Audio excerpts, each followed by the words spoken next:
സഭയിൽ കയറിക്കൂടിയ വേറൊരു ഉപദേശം, അത് കൂടുതൽ നല്ല മനുഷ്യരെ ബാധിക്കുന്ന ഉപദേശമാണ് സെമി പെലേജിയനിസം എന്ന് പണ്ട് കാലത്ത് വിളിച്ചിരുന്ന ഒരു ഒരു ഒരു ഒരു റോങ് ഡോക്ട്രിൻ, ഒരു ഹെറസി. പെലേജിയസ് എന്ന് പറയുന്ന ഒരു ടീച്ചർ ഉണ്ടായിരുന്നു അഗസ്റ്റിൻ്റെ കാലത്ത്. അഗസ്റ്റിൻ ആണ് പൗലോസിൻ്റെ ലേഖനങ്ങൾ ഏറ്റവും മനോഹരമായിട്ട് അതിന് ശേഷം വ്യാഖ്യാനിച്ചിട്ടുള്ള ഒരാൾ. അതിന് കാരണമുണ്ട്. അഗസ്റ്റിൻ ഒരു മഹാപാപിയും അധർമ്മിയുമായൊരു മനുഷ്യനായിരുന്നു. ഈ വളരെ അധർമ്മിയായിരുന്ന ഒരാൾ കൃപ കണ്ടെത്തി കഴിഞ്ഞപ്പോൾ പുള്ളിയുടെ ബുക്ക് മുഴുവൻ കൃപയാണ്, പാപികളെ രക്ഷിക്കുന്ന ദൈവകൃപ. അപ്പോൾ ശരിക്കും നിങ്ങൾ ആലോചിച്ച് നോക്കണം, ഇത് AD 500 ആ കാലഘട്ടത്തിലാണ്. അപ്പം കത്തോലിക്ക സഭ അത്രയൊന്നും വഷളായി പോകാത്ത ഒരു കാലഘട്ടം. ഒരു 200 വർഷം കൊണ്ട് അത്രയൊന്നും വഷളാവാൻ പറ്റിയല്ല. ഇന്നത്തെ സ്പീഡ് ഒന്നും ഉണ്ടാവില്ല. ഇന്ന് വഷളായി പോകാൻ 10 വർഷം പോലും വേണ്ട. കാരണം അത്രയും നമുക്ക് ഈ കാര്യങ്ങൾ അങ്ങോട്ടും ഇങ്ങോട്ട് സ്പ്രെഡ് ആകുന്നുണ്ട്. ഇപ്പോൾ ഒരു ഉപദേശം വ്യാപരിക്കാൻ വളരെ കുറച്ച് സമയം മതി. പക്ഷേ AD 500 എന്നൊക്കെ പറഞ്ഞാൽ ഒരു ദുരുപദേശം വ്യാപരിക്കണമെങ്കിൽ തന്നെ ഒത്തിരി സമയമെടുക്കും. അതുകൊണ്ട് കത്തോലിക്ക സഭയൊക്കെ ഈ കോലത്തിലായത് ഒരു 10,500 വർഷങ്ങൾ കൊണ്ടാണ്. പക്ഷേ പെന്തക്കോസ്തുകാർക്ക് ഒരു 100 വർഷം പോലും വേണ്ടാത്തതിൻ്റെ കാരണം അത്ര ഫാസ്റ്റാണ് ഇന്ന് ഈ മൾട്ടിമീഡിയ കമ്മ്യൂണിക്കേഷൻ ഇതെല്ലാം. വളരെ പെട്ടെന്നാണ് ദുരുപദേശങ്ങൾ സ്പ്രെഡ് ചെയ്യുന്നത്. അപ്പോൾ അഗസ്റ്റിൻ്റെ കാലത്ത് കൃപയാൽ വിശ്വാസത്താലുള്ള വീണ്ടും ജനനത്തിൽ വിശ്വസിച്ചിരുന്ന ആളാണ് അഗസ്റ്റിൻ. അഗസ്റ്റിൻ്റെ പുസ്തകങ്ങൾ വായിച്ചാൽ നമുക്ക് മനസ്സിലാവും, ശരിക്കും പ്രവർത്തികളാലല്ലാത്ത അഭക്തനെ നീതീകരിക്കുന്ന ദൈവത്തിൽ പൗലോസ് പറഞ്ഞ അതേ ഫെയ്ത്താണ് അഗസ്റ്റിൻ ഊന്നി പറഞ്ഞുകൊണ്ടിരുന്നത്. അതിനെതിരെ പെലേജിയസ് എന്ന് പറഞ്ഞ ഒരാൾ വരികയും കുറേ കത്തുകൾ എഴുതി അദ്ദേഹം പറഞ്ഞു, എല്ലാ മനുഷ്യരും ജനിക്കുമ്പോൾ നല്ലവരായിട്ടാണ് ജനിക്കുന്നത്, അവന് നന്മ ചെയ്യാനുള്ള കേപ്പബിലിറ്റി ഉണ്ട്, അവൻ വിചാരിച്ചാൽ അവന് നല്ലവനാകാം, പിശാചിന് വേണമെങ്കിലും വിചാരിച്ചാൽ നല്ലവനായി രക്ഷപ്പെടാം. പെലേജിയസ് ഇത് ഒരു ദുരുപദേശമായി സഭ കാണുകയും പെലേജിയസിനെ നാട്ടിൽ നിന്ന് ഓടിക്കുകയും മേലാൽ പ്രസംഗിക്കരുതെന്ന് പറയുകയും പെലേജിയനിസം എന്ന് പറയുന്ന ദുരുപദേശത്തെ സഭ ഖണ്ഡിക്കുകയും തള്ളിക്കളയുകയും ചെയ്തു. വളരെ വർഷങ്ങൾക്ക് ശേഷം കുറേ ഫ്രഞ്ച് കത്തോലിക്ക പുരോഹിതന്മാർ കൂടിച്ചേർന്ന് പെലേജിയനിസത്തിന് ചെറിയൊരു മാറ്റങ്ങളൊക്കെ വരുത്തി സെമി പെലേജിയനിസം എന്ന് പറഞ്ഞൊരു സാധനം ഉണ്ടാക്കി. ഇത് ഇന്ന് പെന്തക്കോസ് സഭകളിൽ വളരെ കാര്യമായി വ്യാപരിച്ചിട്ടുണ്ട്. സെമി പെലേജിയനിസം എങ്ങനെ നമുക്ക് കണ്ടെത്താം, എങ്ങനെ തിരിച്ചറിയാം? നിങ്ങൾ എത്ര പേര് കാൽവിനിസവും അർമീനിയനിസം കേട്ടിട്ടുണ്ടോ? കാൽവിനിസം ആൻഡ് അർമീനിയനിസം എന്ന് കേട്ടിട്ടുണ്ടോ? ഓക്കെ, നിങ്ങളെല്ലാവരും കേട്ടിട്ടുണ്ടോ? കൈ നോക്കോ, കേട്ടിട്ടുള്ളവർ? ഓക്കെ, ഇത്രയും പേര് കേട്ടിട്ടുണ്ട്. Okay, alright. ഈ കാൽവിനിസവും അർമീനിയനിസത്തിനും ചില കോമൺ പോയിന്റുകളുണ്ട്, കോമൺ മീറ്റിംഗ് പോയിന്റുകളുണ്ട്. ഞാനത് ഒന്ന് വിശദീകരിക്കാം. രണ്ടും പേരും വിശ്വസിക്കുന്നത്, അതായത് കാൽവിനിസ്റ്റുകളും അർമീനിയൻസും വിശ്വസിക്കുന്നത് ചില കാര്യങ്ങളിൽ ഒന്ന് തന്നെയാണ്. അതായത് യേശു ക്രിസ്തു മാത്രമേ ഉള്ളൂ നീതിമാൻ. കേൾക്കുന്നുണ്ടോ? കേട്ടോ? കൃപയാൽ വിശ്വാസത്താൽ മാത്രമേ രക്ഷിക്കപ്പെടാൻ പറ്റുള്ളൂ. കേൾക്കുന്നുണ്ടോ? മനുഷ്യ പ്രവൃത്തികൾ രക്ഷയ്ക്ക് ആവശ്യമില്ല. പക്ഷെ അവർ തമ്മിൽ, അതായത് കൃപ മാത്രം, വിശ്വാസം മാത്രം, ക്രിസ്തു മാത്രം, വചനം മാത്രം, ദൈവത്തിൻ്റെ മഹത്വം മാത്രം, ഓക്കെയാണ്. പക്ഷെ ഒരു കുഴപ്പമുണ്ട്, ഇവർ തമ്മിലൊരു വേർതിരിവുള്ളത് എവിടെയാണെന്ന് ചോദിച്ചു കഴിഞ്ഞാൽ ഈ വിശ്വാസം ആരുടേതാണ് എന്ന കാര്യത്തിലാണ് പ്രശ്നം. കാൽവിനിസ്റ്റുകൾ പറയുന്നു ദൈവം അവന് ഇഷ്ടമുള്ളവരെയൊക്കെ തിരഞ്ഞെടുത്തു, വിശ്വാസം അവൻ ദാനമായി കൊടുത്തു, അതുകൊണ്ട് മനുഷ്യർക്ക് ഒരു ക്ലെയിമും ഇല്ല.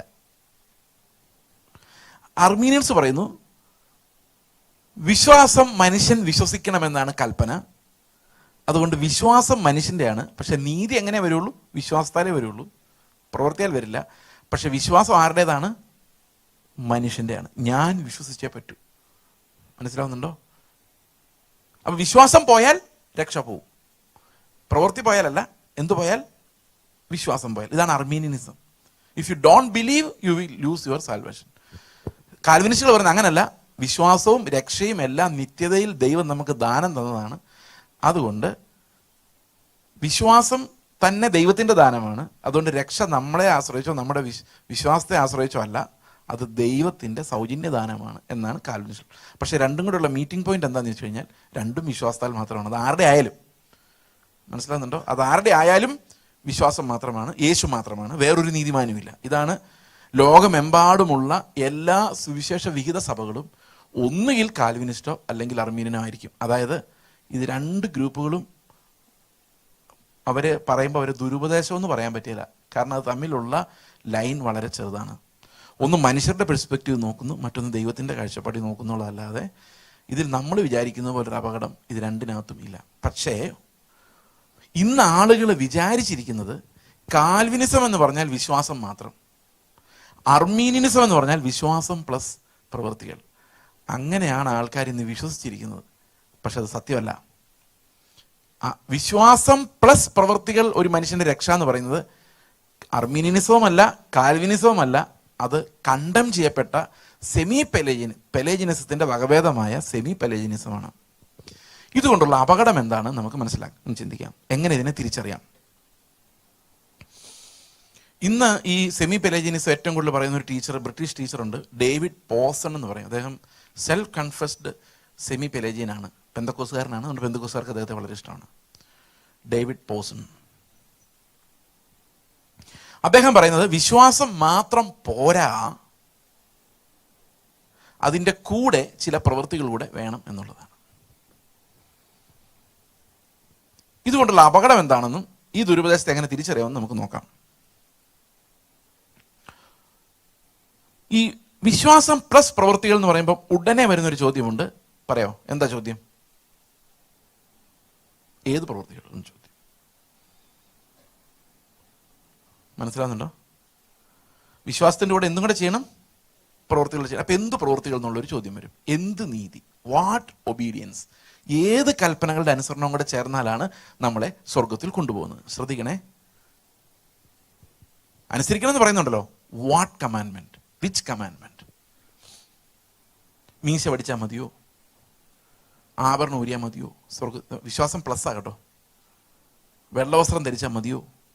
കൃത്യമായിട്ട് ചർച്ചയിൽ പോയാൽ മതിയോ? ഇതിലേത് അനുസരണമാണ് രക്ഷയ്ക്ക് ആധാരമാകുന്ന അനുസരണം? പ്രശ്നം മനസ്സിലായോ?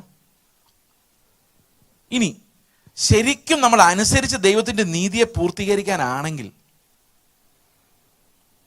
യേശുക്രിസ്തു പറഞ്ഞ കൽപ്പനകളുടെ അനുസരണം, അങ്ങനെയല്ലേ വേണ്ടത്? കേൾക്കുന്നുണ്ടോ? ശരിക്കും വിശ്വാസം പ്ലസ് അനുസരണമാണെങ്കിൽ യേശുക്രിസ്തു ഗിരിപ്രഭാഷണത്തിൽ തമാശ പറഞ്ഞാണോ? അനുസരിക്കാൻ വേണ്ടി പറഞ്ഞതല്ലേ? അല്ലേ?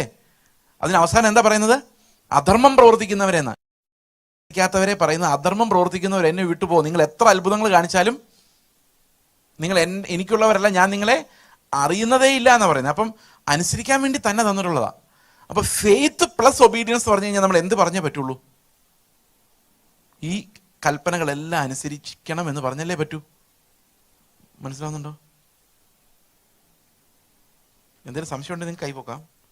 അപ്പൊ ഫെയ്ത്ത് പ്ലസ് ഒബീഡിയൻസ് പറഞ്ഞു കഴിഞ്ഞാൽ നമ്മൾ ഏത് കൽപ്പനകളുടെ ഒബീഡിയൻസിനെ കുറിച്ച് പറയണം? ഈ ബൈബിളിൽ പറഞ്ഞിരിക്കുന്ന എല്ലാ കൽപ്പനകളുടെ അനുസരണം തന്നെ പറയേണ്ടി വരും, അല്ലേ? കാരണം കർത്താവ് എന്താ പറഞ്ഞു? ഞാൻ നിങ്ങളെ പഠിപ്പിച്ചതൊക്കെയും പ്രമാണിപ്പാൻ തക്കവണ്ണം അവരെ ഉപദേശിച്ചും കൊണ്ടെന്നാ പറഞ്ഞല്ലേ? അപ്പൊ ഈ we all insist on obedience. പക്ഷെ സ്വർഗത്തിൽ പോകാൻ ഈ ഒബീഡിയൻസ് വേണമെന്ന് പറഞ്ഞു കഴിയുമ്പം യേശുക്രിസ്തു പറഞ്ഞ എല്ലാ കൽപ്പനകളും നമ്മൾ അനുസരിച്ചേ പറ്റുള്ളൂ. കാരണം അതിലൊന്നുപോലും അവഗണിക്കാൻ നമുക്ക് കഴിയില്ല, അല്ലേ? ശരിയാണല്ലോ? അങ്ങനെയാണെങ്കിൽ അനുസരിച്ചിട്ടുള്ളവരെ നമ്മൾ അന്വേഷിക്കേണ്ടി വരും. ആരെങ്കിലും സ്വർഗത്തിൽ പോകുമോ എന്നൊരു ചോദ്യം വരും. മനസ്സിലാവുന്നുണ്ടോ?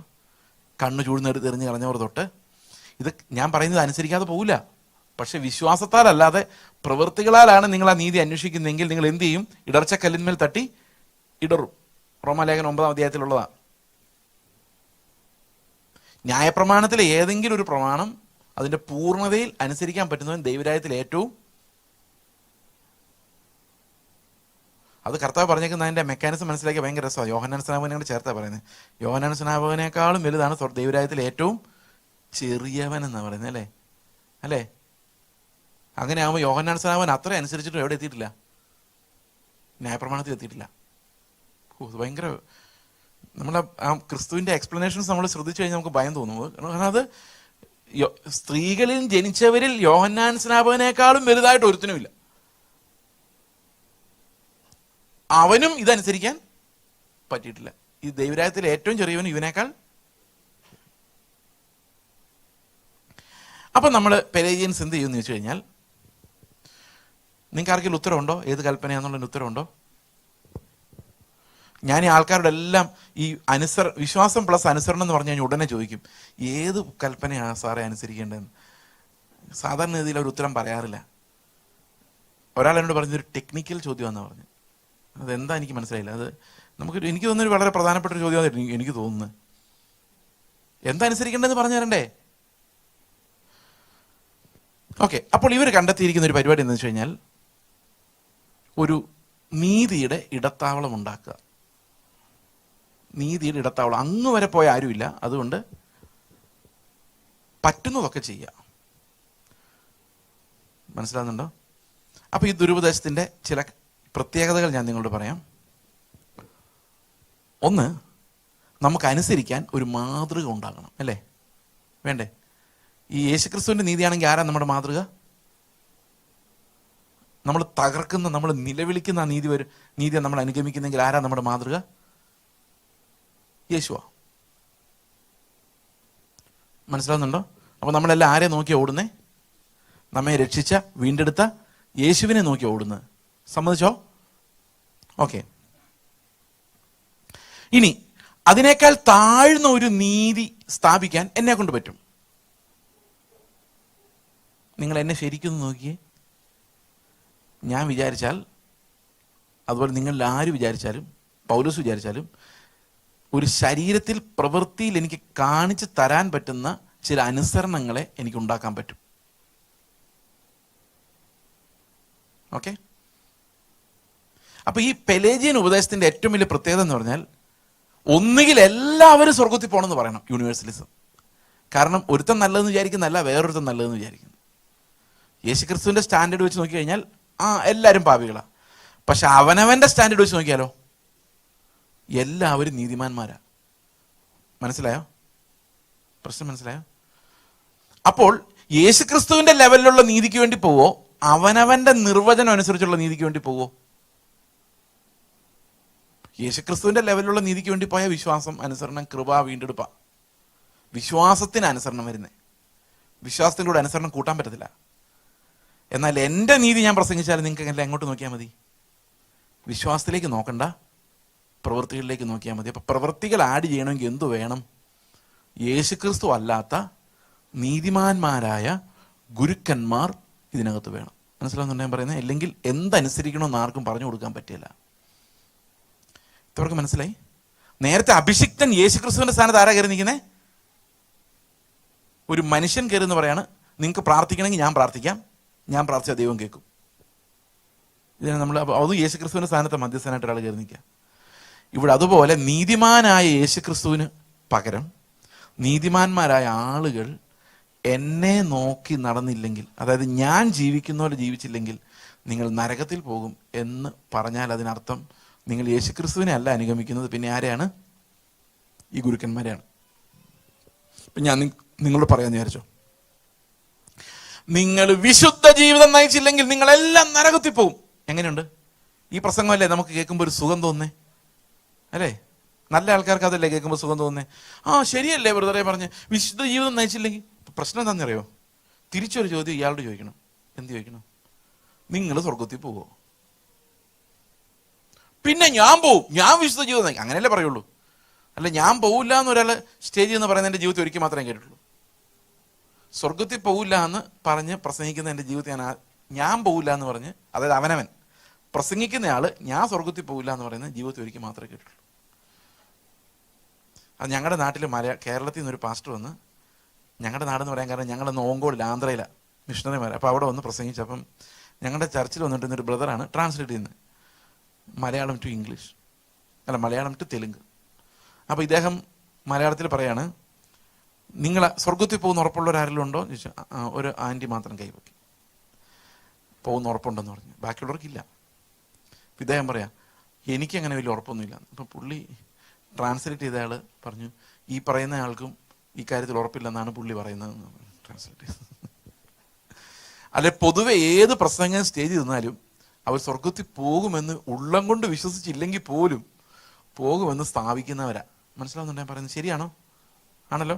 അപ്പൊ അവർ പറയാണ്, നിങ്ങൾ പോകില്ല, ഞാൻ പോകും എന്ന് പറഞ്ഞു കഴിയുമ്പം നിങ്ങൾക്ക് പോകാനുള്ള വഴി ആരെ പോലെ ആയാ പോവാം? ഇയാളെ പോലെ ആയാ പോവാം. ഇയാൾ പോകുമല്ലോ. ഇയാളും ഗിരിപ്രഭാഷണം അനുസരിച്ചായിട്ട് നമ്മൾ കാണുന്നില്ല. ഇയാളുടെ വീട്ടിലും ഒരു ചടങ്ങ് നടക്കുമ്പോൾ വഴിയിൽ നിന്ന് മുടന്തരെ കൂട്ടരെ വിളിച്ചായിട്ട് നമ്മൾ കാണുന്നില്ല. കണ്ണു ചൂട് നിർത്തി എറിഞ്ഞ് കളഞ്ഞായിട്ട് കാണുന്നില്ല. ഇതൊക്കെ ചെയ്യാൻ പറ്റുമെന്ന് അവർ പറയുന്നുണ്ടെങ്കിലും ചെയ്തതായിട്ട് കാണുന്നില്ല. മനസ്സിലാവുന്നുണ്ടോ? അപ്പൊ നമ്മൾ അതിനേക്കാളും വളരെ താഴ്ന്ന ഒരു നീതിയിൽ ഏതെങ്കിലും ഒരു ഗുരുവിന്റെ ശിഷ്യനായി സെറ്റിലാവും. ഈ ഗുരു കൾട്ടിന്റെ ചില പ്രത്യേകതകൾ നമുക്ക് നോക്കാം. ഇത് നിങ്ങളുടെ ഇടയിലുണ്ടോ, നിങ്ങൾ എങ്ങാനും ഉണ്ടോ എന്ന് ഒന്ന് നോക്കിയാൽ മതി. ഈ കഴിഞ്ഞ ദിവസം ഞാനടുത്ത് പ്രസംഗിച്ചതിൻ്റെ ഒരു ചെറിയ ക്ലിപ്പ് ഇപ്പം യൂട്യൂബിലൂടെ വ്യാപരിക്കുന്നുണ്ട്. എൻ്റെ പ്രസംഗം മാത്രം കേൾക്കുന്നവർക്കെന്ന് പറഞ്ഞ്, അതായത് അതെന്താണെന്ന് വെച്ച് കഴിഞ്ഞാൽ, നിങ്ങൾ ഇത്രയും കാര്യങ്ങൾ ശ്രദ്ധിച്ചു നോക്കിയേ. നിങ്ങൾ ഏതെങ്കിലും ഒരു ടീച്ചറുടെ പ്രസംഗം മാത്രം എപ്പോഴും കേൾക്കുന്നവരാണോ? ഈ ഗ്രീൻ ലൈറ്റ് പതുക്കെ യെല്ലോ ആവുകയാണ്, കുഴപ്പമില്ല, കേട്ടോ, നോ പ്രോബ്ലം. അടുത്താണ് പ്രശ്നം. അയാൾ എന്നേക്കാളൊക്കെ നീതിമാനാണെന്ന് വിചാരിക്കുന്നുണ്ടോ? അവിടെ ഇത്തിരി ഗ്രീൻ ലൈറ്റ് കുറച്ചും കൂടെ യെല്ലോ ആയി, പക്ഷെ കുഴപ്പമില്ല, കാരണം നമ്മളെല്ലാവരും നമ്മളെക്കാൾ ശ്രേഷ്ഠരായിട്ട് എണ്ണണമല്ലോ. ആ അർത്ഥത്തിൽ വലിയ ഡേഞ്ചർ ആയിട്ടില്ല. 3, ഇയാളുടെ നീതി കാരണം ദൈവം എന്നേക്കാളും കൂടുതൽ ഇയാളെ അംഗീകരിക്കുന്നുണ്ട് എന്ന് തോന്നുന്നുണ്ടോ? ആ ലൈറ്റ് റെഡായി. ഒരു മനുഷ്യ പ്രവൃത്തിയും ദൈവത്തിൻ്റെ അംഗീകാരം നേടുന്നില്ല. വിശ്വാസം കൂടാതെ ദൈവത്തെ പ്രസാദിപ്പിക്കാൻ സാധ്യമല്ല. കാരണം മനുഷ്യൻ ചെയ്യുന്ന എല്ലാ പ്രവൃത്തികളിലും ഇന്നലെ നമ്മൾ പറഞ്ഞതുപോലെ ഒരു കൗണ്ടർ ഫോഴ്സ് ഉണ്ട്. മനസ്സിലായോ?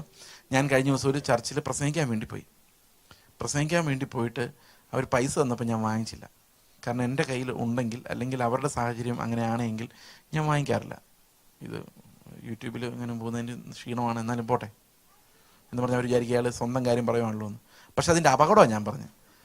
ഞാൻ വെളിയിലോട്ടിറങ്ങിയപ്പോൾ എൻ്റെ ഉള്ളിൽ വരുന്നത്, പൈസ മേടിക്കാതെ ഇത്രയും ദൂരം കാർ ഓടിച്ചു പോയി പ്രസംഗിച്ച ആൾ എന്ന് എൻ്റെ ഉള്ളിൽ തോന്നുക. എനിക്കത് എത്ര തൂത്തിട്ടും പോകുന്നില്ല. അതിനേക്കാൾ ഭേദം പൈസ മേടിക്കുമായിരുന്നു എന്ന് എനിക്ക് തോന്നി. കാരണം നമ്മൾ എന്ത് സൽപ്രവൃത്തി ചെയ്താലും ഇതിനകത്തൂടെ ഒരു സാധനം വന്ന് നമ്മളെ തകർത്ത് കളയാം. അതുകൊണ്ട് എല്ലാ ഹ്യൂമൻ വർക്കും കണ്ടാമിനേറ്റഡ് ബൈ ദ ഫ്ലഷ്. എത്രവർക്ക് മനസ്സിലാകുന്നുണ്ടത്? എന്ത് സൽപ്രവൃത്തി ചെയ്താലും cannot be an example. ഇപ്പോൾ ഉദാഹരണത്തിന് ഞാൻ പറയാണ്, ഞങ്ങൾ 3 പിള്ളേർ അഡോപ്റ്റ് ചെയ്ത് വളർത്തുന്നുണ്ട്. ഞാൻ പണ്ട് വലിയ കാര്യമായിട്ട് പ്രസംഗത്തിലൊക്കെ പറയുമായിരുന്നു. അപ്പം കേട്ടോണ്ടിരുന്ന ചില ആൾക്കാരോട് പറഞ്ഞിട്ടുണ്ട്, ബ്രദറെ അത് ഭയങ്കരമായി പോയി കേട്ടോ. ഭയങ്കരമായി പോയി, ഞങ്ങൾക്കും അങ്ങനെ ആഗ്രഹമുണ്ട് എന്ന് പറഞ്ഞാൽ ആരാ ഗുരു? ഇപ്പം അവരാരെ പോലെ ആകാനാണ് ശ്രമിക്കുന്നത്. അവരറിയാൻ വയ്യാത്തൊരു സീക്രട്ട് ഇതിനകത്തുള്ള എന്നാണെന്നറിയോ? ഞങ്ങൾ ഇവരെയും കൊണ്ട് ഇച്ഛാ വരച്ചിട്ടുള്ളത് അവരറിഞ്ഞിട്ടില്ല. അവരുടെ കുഴപ്പം കൊണ്ടല്ല, എൻ്റെ കുഴപ്പം കൊണ്ട്. കാരണം ഞങ്ങളുടെ രക്തത്തിൽ പിറന്നൊരു മകൻ ഉണ്ടായിരിക്കെ കൂടെ എടുത്ത് വളർത്തുന്ന പിള്ളേർക്ക് ഒരേ ആഹാരം കൊടുത്താലും, ഒരേ വീട്ടിൽ താമസിപ്പിച്ചാലും, മോനെ മോളെ എന്ന് തന്നെ വിളിച്ചാലും വികാരപരമായി അഗപ്പെ ഫ്ലഷിനോട് തോന്നുന്ന സ്നേഹം അവരോട് തോന്നിപ്പിക്കാൻ പറ്റാതെ ഞങ്ങൾ തോറ്റുപോയ കാര്യം, അവർക്ക് വേണ്ട എല്ലാ ആഹാരം കൊടുക്കുമ്പോഴും, ഏറ്റവും നല്ല സ്കൂളിൽ കൊണ്ട് ചേർക്കുമ്പോഴും, ഫീസ് അടയ്ക്കുമ്പോഴും, ദേഷ്യം വന്നാലും വഴക്ക് പറയാതിരിക്കുമ്പോഴും എല്ലാം ഉള്ളിരുന്ന് ഇങ്ങനെ വിങ്ങുന്നുണ്ട്. എല്ലാ സൽപ്രവൃത്തികളുടെയും പുറകിൽ ഈ വികാരം, സ്നേഹം വരാത്ത വെറും ഡെഡ്നെസ് അനുഭവിച്ചിട്ടുള്ള ഞാൻ, ഇതെനിക്ക് ആർക്കെങ്കിലും പറഞ്ഞു കൊടുക്കാൻ പറ്റൂ? എന്നെ അനുഗമിക്കുന്നവർ എങ്ങോട്ടാ പോകുന്നത്? കുറെ ബാഹ്യ പ്രവൃത്തികളിലേക്കാണ്. മനസ്സിലാവുന്ന ഞാൻ പറയുന്നത്? ഒരു മനുഷ്യനെ അനുഗമിക്കുമ്പോൾ സംഭവിക്കുന്നത്, അവർ ചെയ്യുന്നത് പോലെ ചെയ്യാൻ ശ്രമിക്കുമ്പോൾ അവരുടെ അകത്ത് അനുഭവിച്ചതും തോറ്റതും ഒന്നും ആരറിയുന്നില്ല. ഈ അനുഗമിക്കാൻ നിൽക്കുന്നവൻ അറിയുന്നില്ല. അവർ പൊട്ടക്കിണറുകളെ അന്വേഷിക്കുന്നു പറയാൻ കാരണം സോഴ്സ്, അകത്തുനിന്ന് റിസോഴ്സ് ഇല്ല, അകപ്പെ ഉണ്ടാകുന്നില്ല. അങ്ങനെ ഉണ്ടാകാത്ത ഒരു ഗുരുവിനെ, ഏതും മനുഷ്യനെയും നിങ്ങൾ അനുഗമിക്കുന്നവരായാലുള്ള പ്രോബ്ലം, ക്രിസ്തുവിനെ വിട്ട് വേറൊരാളുടെ മുഷിഞ്ഞ വസ്ത്രത്തിന്റെ അവകാശികളായിട്ട് നിങ്ങൾ മാറും എന്നുള്ളതാണ്. അതുകൊണ്ട് ഒരാളുടെ പ്രസംഗം കേട്ടോ, നോ പ്രോബ്ലം. അയാളെ എന്നേക്കാൾ നീതിമാനം എണ്ണിക്കോ, നോ പ്രോബ്ലം. പക്ഷെ നിങ്ങളുടെ അടുത്തിരിക്കുന്നയാളെ അങ്ങനെ തന്നെ എണ്ണണം. അയാൾക്ക് അയാളുടെ പ്രവൃത്തികൾ കാരണം ദൈവത്തിന് കുറച്ചുകൂടെ സ്നേഹം അയാളോടുണ്ടെന്ന് തോന്നുന്നുണ്ടോ? You are wrong. കാരണം ക്രിസ്തുവിനെ അല്ലാതെ ആരെയും അംഗീകരിക്കാൻ പിതാവിന് കഴിയില്ല. നമ്മളെല്ലാവരും അംഗീകരിക്കാൻ ഒരേ ഒരു കാരണം ക്രിസ്തുവിൽ നമ്മൾ ഉണ്ടെന്നുള്ള ഒരൊറ്റ കാരണത്താൽ മാത്രമാണ്. അല്ലാതെ അവൻ്റെ സന്നിധിയിൽ പുകഴുവാൻ ഒരു മനുഷ്യനും ഒരു പ്രവൃത്തികളാലും സാധിക്കില്ല. അതുകൊണ്ടാണ് പൗലോസ് പറയുന്നത്, ആരും അവൻ്റെ സന്നിധിയിൽ പുകഴാതിരിക്കേണ്ടതിന് അത് പ്രവൃത്തികളാലും അല്ല എന്ന് പറയാനുള്ള കാരണം, there shall not be anyone who would boast I am righteous because Jesus Christ is my righteousness and him alone. അതുകൊണ്ടാണ് ക്രൈസ്റ്റ് അലോൺ എന്നുള്ള ഉപദേശത്തിൽ നമ്മൾ മുറുകെ നിൽക്കുന്നത്. ഓക്കെ, അപ്പോൾ ഗുരുക്കന്മാർ ക്രിസ്തുവിൻ്റെ സ്ഥാനത്ത് എന്നെ അനുഗമിക്ക് എന്ന് പറയുന്നവർ, അവരെ നിങ്ങൾ സൂക്ഷിക്കണം. പൗലോസ് പറഞ്ഞിട്ടുണ്ടല്ലോ എന്നെ അനുകരിക്കണമെന്ന് പറഞ്ഞിട്ടുണ്ട്. അതെന്താണെന്നും കൂടെ ഞാൻ പറയാം. ഇന്നൊരു മനുഷ്യൻ വന്നു നിന്ന് നിങ്ങൾ എൻ്റെ ജീവിതം നോക്ക്, എന്നെ പോലെ ആക് എന്ന് പറഞ്ഞാൽ he is a false teacher. കാരണം he is presenting himself as a substitute for Christ. അയാൾ അത് അറിയുന്നില്ല. പക്ഷെ നമ്മൾ കേൾക്കുന്ന ജനത്തിന് മുമ്പിലേക്ക് അങ്ങനെ ഒരു മനുഷ്യൻ്റെ എക്സാമ്പിൾ, അയാളുടെ ഭക്തിയും ജീവിതവുമാണ് നമുക്കൊരു ലക്ഷ്യമായിട്ട് കേൾക്കുന്നവരുടെ ഉള്ളിലേക്ക് വരുന്നത്. മനസ്സിലാവുന്നുണ്ടോ? ഇത് സെമി പെലേജിയൻ ഉപദേശത്തിൻ്റെ ഏറ്റവും വലിയ അപകടമാണ്. There should be someone to pacify us. കാരണം നമ്മൾ ആരും അനുസരിക്കുന്നില്ല. അനുസരിക്കാതെ സ്വർഗത്തിൽ പോവില്ല. പോവില്ല. നമ്മളാരും അനുസരിക്കുന്നുമില്ല. അപ്പോൾ സ്വർഗത്തിൽ പോകുന്നുള്ള ഉറപ്പ് പോയി. പിന്നെ ആകെയുള്ളതൊന്ന് ഓടി നോക്കാം. അപ്പോൾ അതിന് ചില മാതൃകകൾ വേണം. മനസ്സിലാവുന്നുണ്ട് ഞാൻ പറയുന്നത്? ഈ മാതൃക, ഒരു മാതൃക ക്രിസ്തുവാണ്. പക്ഷെ ക്രിസ്തുവിനെ നോക്കിക്കഴിഞ്ഞാൽ അവൻ എല്ലാം അനുസരിച്ചതാണ്. അപ്പം അതുപോരാ. അതിൻ്റെ താഴെയുള്ള ലെവലിൽ അനുസരിക്കുന്ന ഒരു ഗുരുവിനെ കിട്ടിയാലും നമുക്കൊരു സമാധാനമുള്ളൂ. ഞങ്ങൾ അയാളുടെ ആൾക്കാരാ, ഞങ്ങൾ അയാളുടെ പ്രസംഗം കേൾക്കുള്ളൂ. ഇങ്ങനെ കേട്ടിട്ടില്ലേ നിങ്ങൾ? മനസ്സിലാവുന്നുണ്ടോ? ഇപ്പം ഞാൻ നിങ്ങളോട് പ്രസംഗിക്കുമ്പോഴെല്ലാം എൻ്റെ ഉദ്ദേശം എന്താണെന്നറിയോ? നിങ്ങൾ ഈ റോമാലേഖനത്തിലേക്കും ഗലാത്യ ലേഖനത്തിലേക്കും അപ്പോസ്റ്റലിക് ടീച്ചിങ്ങിലേക്കും എത്തിക്കണമെന്ന്. ഇപ്പം ഞാൻ എൻ്റെ പ്രസംഗം കേട്ടോണ്ട് നിങ്ങൾ പോയാൽ ഇത് പെട്ടെന്ന് മറക്കും. അടുത്ത CD അന്വേഷണം നടക്കും. അടുത്ത പ്രസംഗം എവിടെ കിട്ടുമെന്ന് നോക്കിക്കൊണ്ട് നടക്കും. അതിന് പകരം ഞാൻ നിങ്ങളെ ഇന്ന് വായിച്ച് കേൾപ്പിച്ച റോമാലേഖനവും ഗലാത്യ ലേഖനവും നിങ്ങൾ വീട്ടിൽ പോയിരുന്ന് വായിച്ചാൽ ഞാൻ ഈ പ്രസംഗിക്കുന്നതിനേക്കാളും എത്രയോ മടങ്ങ് ആത്മശക്തി ദൈവത്തിൻ്റെ വചനത്തിനകത്ത് നിങ്ങൾക്ക് ലഭിക്കും. കാരണം അത് ജീവനുള്ള വചനമാണ്. അത് നിങ്ങൾ തുറക്കുമ്പോൾ നിങ്ങൾക്ക് കിട്ടുന്ന ആത്മശക്തി പ്രസംഗം കേട്ടുണ്ടാവില്ല. മനസ്സിലാവുന്നുണ്ടോ? ഞങ്ങൾ വെറും ചൂണ്ടുപലകകൾ മാത്രമാണ്. Get back to your Bible, open it and read. അവിടെ നിങ്ങളോട് സംസാരിക്കാൻ ദൈവത്തിൻ്റെ ആത്മാവിൻ്റെ പവറുണ്ട്. കാരണം അത് ജീവനുള്ള വചനമാണ്. ആ വചനം പറയുന്ന പോലെ ഒരു മനുഷ്യൻ്റെ കഥകളും പര്യാപ്തമല്ല. Are you clear about that? അപ്പോൾ ഇതിൻ്റെ ഒരു ലക്ഷണം എന്ന് പറയുന്നത് ഗുരുക്കന്മാരുടെ പ്രസൻസ് ആണ്. അതായത് വി ഗെറ്റ് റോൾ മോഡൽസ് ഹൂസേ എന്നെ പോലെ ആകുക. എൻ്റെ ജീവിതത്തിൽ എനിക്കത് പറയാൻ കഴിയത്തില്ല. പല ആൾക്കാരും പറയാറുണ്ട്, ഞാൻ പ്രസംഗിക്കുന്നതും ജീവിക്കുന്നതും മാത്രമേ പ്രസംഗിക്കാറുള്ളൂ എന്ന്. പക്ഷെ ഞാൻ ഉള്ള കാര്യം പറയട്ടെ, ഞാൻ എന്തിനെ ലക്ഷ്യമാക്കി ഓടുന്നോ അതാണ് ഞാൻ പ്രസംഗിക്കുന്നത്. ഞാൻ ജീവിക്കുന്നത് ഞാൻ പ്രസംഗിച്ചാൽ അത് എൻ്റെ നീതിയാണ്. പക്ഷെ ഞാൻ പ്രസംഗിക്കേണ്ടത് ആരുടെ നീതിയാ? ഞാനും നിങ്ങളും ഒരുപോലെ ഓടുന്നത് ക്രിസ്തുവിൻ്റെ നീതിയെ പിടിക്കാൻ വേണ്ടിയാണ്.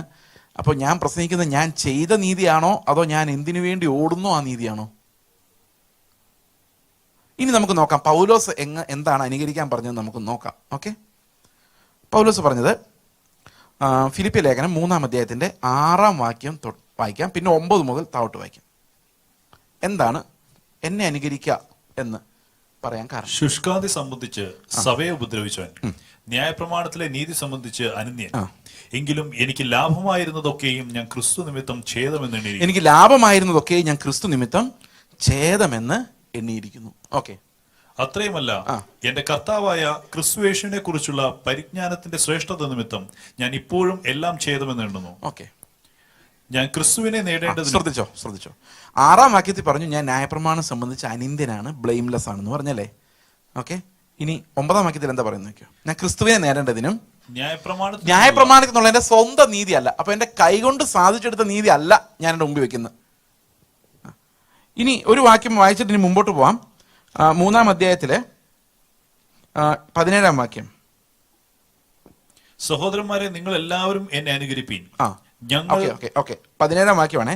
അത് ഇംഗ്ലീഷ് എഴുതിയിരിക്കുന്നത് ലിറ്ററലി ഇങ്ങനെയാണ്, brothers join in imitating me. അതായത് എൻ്റെ കൂടെ ചേർന്ന് എന്നെ അനുഗമിക്കുക. എന്തിൽ അനുഗമിക്കേണ്ടതെന്ന് വായിക്കുന്നത്? താഴോട്ട് വായിച്ചോ, ആദ്യം വായിച്ചതിൻ്റെ ബാക്കി. 9-ാം വാക്യം. ഞാൻ ഞാൻ ക്രിസ്തുവിനെ നേരേണ്ടതിനും ന്യായപ്രമാണത്തിൽ നിന്നുള്ള എന്റെ സ്വന്തം നീതി അല്ല, ഞാൻ ചെയ്ത പ്രവൃത്തികളല്ല. മനസ്സിലാവുന്നുണ്ടോ? എന്നെ കൊണ്ട് സാധിച്ചതല്ല. പിന്നെയോ അടുത്ത വാക്യം, ക്രിസ്തുവിങ്കലുള്ള വിശ്വാസം മൂലം ദൈവം വിശ്വസിക്കുന്നവർക്ക് നൽകുന്ന നീതി തന്നെ ലഭിച്ചു. അവനിൽ ഇരിക്കേണ്ടതിനും, ഞാൻ വായിക്കാം, അവനിൽ ഇരിക്കേണ്ടതിനും അവന്റെ മരണത്തോട് അനുരൂപപ്പെട്ടിട്ട് അവനെയും അവന്റെ പുനരുത്ഥാനത്തിന്റെ ശക്തിയെയും, അടുത്ത വാക്യം, അവന്റെ കഷ്ടാനുഭവങ്ങളുടെ കൂട്ടായ്മയും അനുഭവിച്ചറിയേണ്ടതിനും ഇങ്ങനെ വല്ല വിധേനയും മരിച്ചവരുടെ നിന്നുള്ള പുനരുത്ഥാനം പ്രാപിക്കണമെന്നും വെച്ച് ഞാൻ അവന്റെ നിമിത്തം എല്ലാം ഉപേക്ഷിച്ച് ചവറെന്ന് എണ്ണുന്നു. അല്ലെ? അപ്പൊ സ്വന്തം നീതി അല്ല, കിട്ടാൻ പോകുന്ന നീതിയെക്കുറിച്ചാണ് പറയുന്നത്. അടുത്ത വാക്യം, ലഭിച്ചു കഴിഞ്ഞുവെന്നോ തികഞ്ഞവനായോ എന്നോ അല്ല, ഞാൻ ക്രിസ്തു യേശുവിനാൽ പിടിക്കപ്പെട്ടിരിക്കുന്നത് കൊണ്ട് എനിക്കും അത് പിടിക്കാമോ എന്ന് വിചാരിച്ച് ഞാൻ ഓടുന്നതേ ഉള്ളൂ. അപ്പൊ ആൾക്കാരോട് എന്താ പറയുന്നത്? ജോയിൻ ചെയ്യാനാ പറയുന്നത് അല്ലേ? ഈ ഓട്ടത്തിൽ ജോയിൻ ചെയ്യാനാ പറയുന്നത്. അടുത്ത വാക്യം, സഹോദരന്മാരെ ഞാൻ പിടിച്ചിരിക്കുന്നു എന്ന് നിരൂപിക്കുന്നില്ല. കണ്ടോ? ഞാൻ എവിടെയും പിടിച്ചിട്ടില്ല, എങ്ങും ആയിട്ടില്ല. സമ്മതിച്ചോ? അടുത്ത വാക്യം, ഞാൻ ചെയ്യുന്നു, പിൻപിലുള്ളതും മറന്നു. പിൻപിൽ നോക്കിയാൽ മുഴുവൻ തോറ്റുപോയേക്കുക അല്ലെ? ഒരിടത്തെങ്കിലും യേശുവിനെ പോലെ ആയിട്ടുണ്ടോ? ഇല്ല, എല്ലായിടത്തും തോറ്റു കിടക്കുക. പിൻപിലുള്ളതും മറന്നു, മുൻപിലുള്ളതിന് ആഞ്ഞും കൊണ്ട് ക്രിസ്തു യേശുവിൽ ദൈവത്തിന്റെ പരമവിളിയുടെ വിരുദിനായി ലാക്കിലേക്ക് ഓടുന്നു. അടുത്ത വാക്യം, നമ്മിൽ തികഞ്ഞവരൊക്കെയും ഇങ്ങനെ തന്നെ ചിന്തിച്ചു കൊള്ളട്ടെ. എങ്ങനെ ചിന്തിച്ചു കൊള്ളട്ടെ? പിടിച്ചു എന്ന് നിരൂപിക്കരുത്, എത്തിയെന്ന് നിരൂപിക്കരുത്, നമ്മൾ ഓടിക്കൊണ്ടേയിരിക്കണം. അങ്ങനെയല്ലേ പറഞ്ഞേക്കുന്നേ പൗലോസ്? അടുത്ത വാക്യം, വല്ലതിലും നിങ്ങൾ വേറെ വിധമായി ചിന്തിച്ചാൽ ദൈവം അതും നിങ്ങൾക്ക് വെളിപ്പെടുത്തി തരും. ഇതെങ്ങനെ അല്ലെന്നുള്ള കാര്യം നിങ്ങൾക്ക് ഇപ്പൊ നിങ്ങൾ ചിന്തിക്കുക, എപ്പോഴെങ്കിലും ഞാൻ നിന്നു, ഞാൻ പെർഫെക്റ്റ് ആയി, ഇനി എന്നെ നോക്കി നിങ്ങൾ പെർഫെക്റ്റ് ആകുക എന്ന് പറയുന്ന ഒരു അവസ്ഥയിലേക്ക് വന്നാൽ അതും ദൈവം നിങ്ങൾക്ക് ബോധ്യപ്പെടുത്തി തന്നാലേ പറ്റുള്ളൂ. അടുത്ത വാക്യം, എന്നാൽ നാം പ്രാപിച്ചിരിക്കുന്ന പരിജ്ഞാനം അനുസരിച്ച് തന്നെ നടക്കുക. അടുത്ത വാക്യം, സഹോദരന്മാരെ നിങ്ങളെല്ലാവരും എന്നെ അനുകരിപ്പിക്കും. അപ്പൊ എന്തിന്റെ കാര്യത്തിൽ അനുകരിക്കുന്നത്?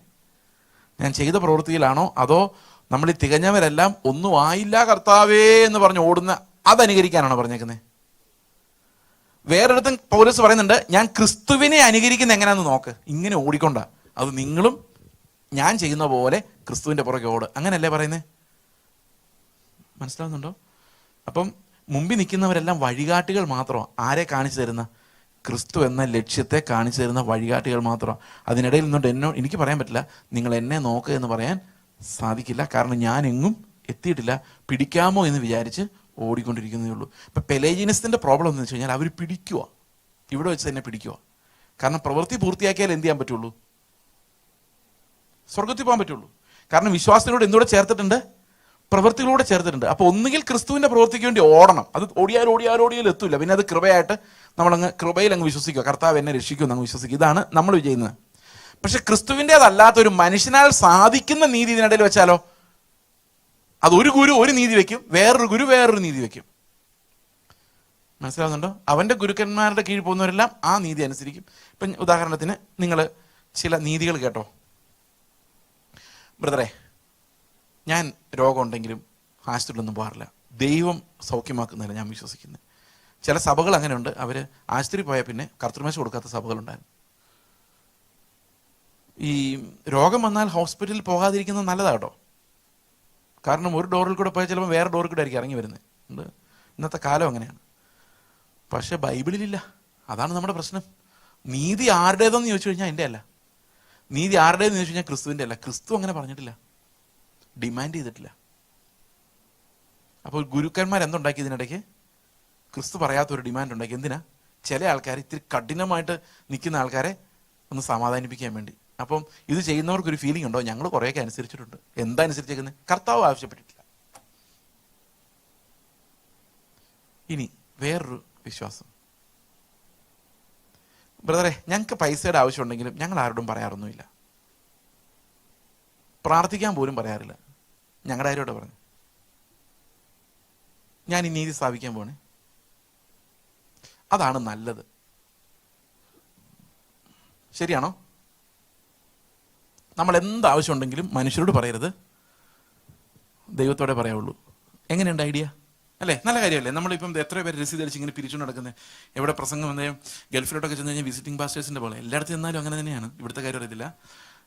അപ്പോൾ ആൾക്കാർ അവിടുത്തെ ആവശ്യങ്ങൾ പറഞ്ഞോടെ ഞങ്ങളൊരു പ്രോജക്റ്റ് ഉണ്ട് അതെന്ന് പറഞ്ഞിട്ട് പൈസ വാങ്ങിക്കുന്ന ആൾക്കാർ ഇഷ്ടം പറയുന്നത്. അപ്പോൾ ഒത്തിരി ഓവറായി കഴിയുമ്പം ആരാളെന്ന് പറയാം പൈസ ചോദിക്കുന്ന തെറ്റാ, അങ്ങനെ ചോദിക്കരുതെന്ന് പറഞ്ഞു കഴിയുമ്പോൾ നമുക്കൊരു സന്തോഷമല്ലേ അത് കേൾക്കുമ്പോൾ, അല്ലേ? പക്ഷെ ബൈബിളിലില്ല, ബൈബിളിൽ അങ്ങനെ ഇല്ല. ഞാനങ്ങനെ എൻ്റെ ചർച്ചിൽ പ്രസംഗിച്ചാൽ ദൈവത്തോട് മാത്രമേ ചോദിക്കാവുള്ളൂ ബ്രദറെ എന്ന് ചർച്ചിൽ പ്രസംഗിച്ചുള്ള കുഴപ്പമെന്നറിയോ? അവിടെ ഒരു വകയ്ക്കും പൈസ കയ്യില്ലാത്ത ആൾക്കാരുണ്ട്. അവരുടെ ഒരു വിഷമം വരുമ്പോൾ എന്നോട് പറയാതെ വരും. എനിക്ക് അവൻ്റെ സഹോദരനായിരിക്കാൻ പറ്റാത്ത അവസ്ഥ വരും. ഓരോരുത്തരുടെ അവസ്ഥകൾ വേറെയാണ്. അതുകൊണ്ട് ബൈബിളിലെ നീതി യൂണിവേഴ്സലി ആപ്ലിക്കബിളാണ്. എന്നാൽ നമ്മൾ ഉണ്ടാക്കുന്ന നീതി എന്തായാലും അത് ആപേക്ഷികമാണ്. അത് വീട് നടത്തുന്ന കാര്യമായാലും നാട് നടത്തുന്ന കാര്യമായാലും അനുസരിച്ച കാര്യമായാലും ഇതൊന്നും ക്രിസ്തുവിൻ്റെ നീതി അല്ലാത്തതൊന്നും നമുക്ക് ഡിമാൻഡ് ചെയ്യാൻ പറ്റില്ല. ഡിമാൻഡ് ചെയ്താലും അത് ഇംപെർഫെക്റ്റും റിലേറ്റീവുമാണ്, ആപേക്ഷികമാണ് അതെല്ലാം. മനസ്സിലാകുന്നുണ്ടോ?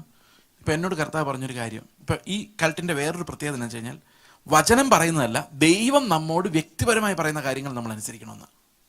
അപ്പോൾ ഒരു ഇടത്താവളം ഉണ്ടാക്കി. എന്താ ഇടത്താവളം? ക്രിസ്തു പറഞ്ഞ പോലെ കണ്ണൊന്നും ചൂഴ്ന്നെടുത്ത് എറിഞ്ഞാലും പോണ്ട, പിന്നെ ശ്രദ്ധിച്ചാൽ ദൈവം നിങ്ങളോട് പറയുന്ന ചില കാര്യങ്ങൾ കേൾക്കാം, അതനുസരിക്കണം. ഉദാഹരണത്തിന് രാവിലെ എന്നോട് പറയുകയാണ് നീ സിംഗപ്പൂരിൽ നിർത്തി തിരിച്ച് ഇന്ത്യയിലോട്ട് പോകും, ഉടനെ ഞാനതനുസരിക്കണം. അനുസരിക്കണ്ടേ? അനുസരിക്കണം. അങ്ങനെ കർത്താവ് പറഞ്ഞ ഉറപ്പായിട്ടും അനുസരിക്കണം. ഇപ്പം ഞാനങ്ങനെ അനുസരിച്ചിട്ടുള്ള കുറേ കാര്യങ്ങളുണ്ട്.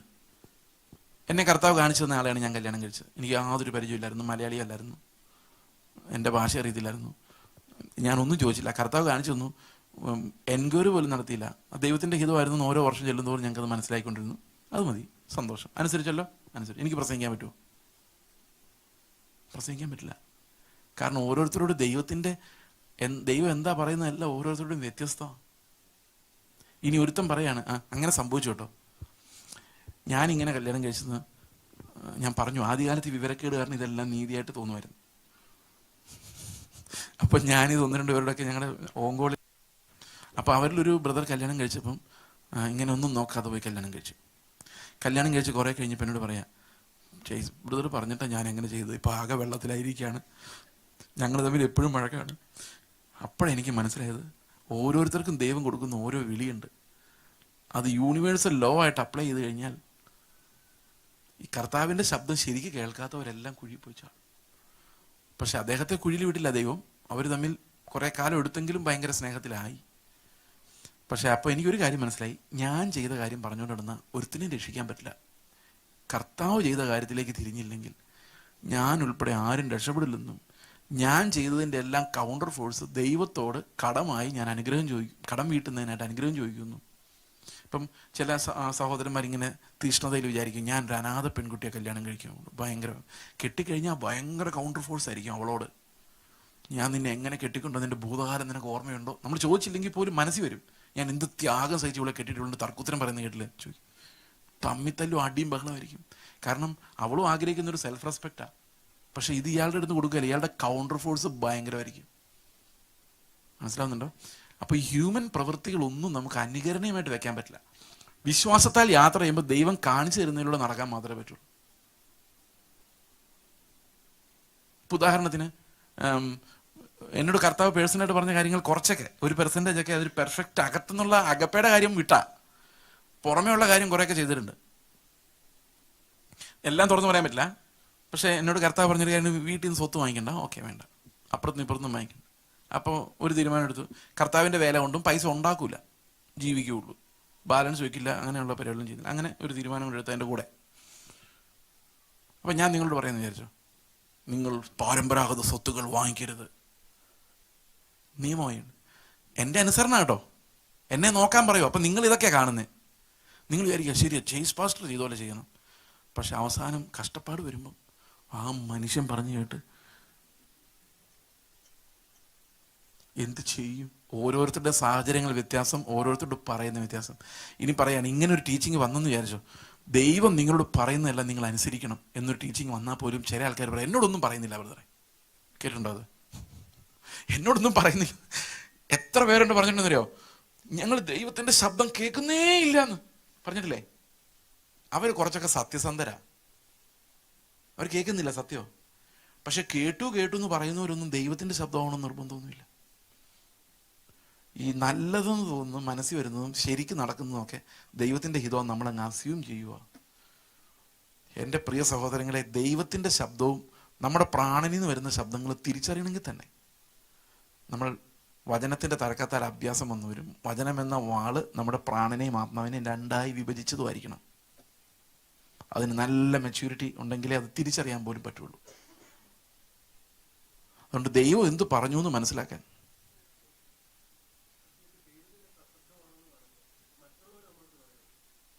മറ്റുള്ളവരെ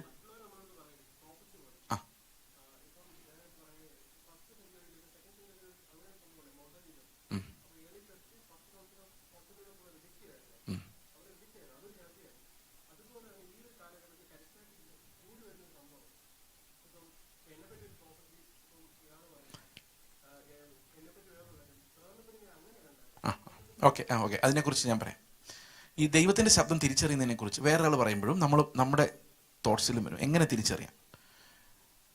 സത്യമായിട്ട് നടക്കുന്നത് കൊണ്ട് ദൈവത്തിൻ്റെ ആണെന്ന് പറയാൻ പറ്റില്ല. ഞാൻ ഒരു ഉദാഹരണം പറയാം. 2 പ്രവചനങ്ങൾ ഞാൻ നിങ്ങളുടെ മുമ്പ് വയ്ക്കുകയാണ്. ഇതിലേതാണ്, സമയം ഭയങ്കര കുറവല്ലേ, ഏതാണ് കുറച്ചുകൂടെ കിടുക്കി കളഞ്ഞ പ്രവചനം എന്ന് പറഞ്ഞാൽ, നമ്മുടെ മലയാളത്തിൽ ഇപ്പം ഇറങ്ങിയേക്കുന്നൊരു ഭാഷയാണ് കിടുക്കൾ. പണ്ടൊക്കെ പൊളിയാന്ന് പറഞ്ഞു കഴിഞ്ഞാൽ ഗുണമില്ല എന്നായിരുന്നു അർത്ഥം അല്ലേ? ഇന്ന് പൊളിയാന്ന് പറഞ്ഞാൽ സൂപ്പറാന്ന് അർത്ഥം. അർത്ഥം ഇങ്ങനെ മാറിക്കൊണ്ടിരിക്കും. അപ്പം കിടുക്കി കളഞ്ഞു എന്ന് പറഞ്ഞ ഇതിലേതാന്ന് ഒരു പ്രവാചകൻ വന്ന് ഒരു സഭയിൽ പ്രസംഗിക്കുക. റിയലി ലിറ്ററലി നടന്ന കാര്യമാണ്. ഒരു IPC ചർച്ച നടന്ന കാര്യമാണ്. ഒരു പെൺകുട്ടിയുടെ തലയെ കൈ വെച്ചിട്ട് പറഞ്ഞു, നീ ഒരു എക്സാം തോറ്റ് മടുത്തിരിക്കുകയാണ്. ഈ പ്രാവശ്യം നിന്റെ എക്സാമിനേഷൻ നീ പാസ്സാവും. ദൈവം നിന്നെ സങ്കടം മാറ്റി നിന്നെ സന്തോഷം അണിയിച്ചിരിക്കുന്നു പറഞ്ഞു. പിറ്റേ ദിവസം IELTS റിസൾട്ട് വന്ന് അവൾ പാസ്സായി. അപ്പം പ്രവചനം എങ്ങനെയുണ്ട്? നല്ല പ്രവചനമാണ്. അതിൻ്റെ ലഡു ഞാൻ കഴിക്കുകയും ചെയ്തു. ഇനി വേറൊരു പ്രവചനം.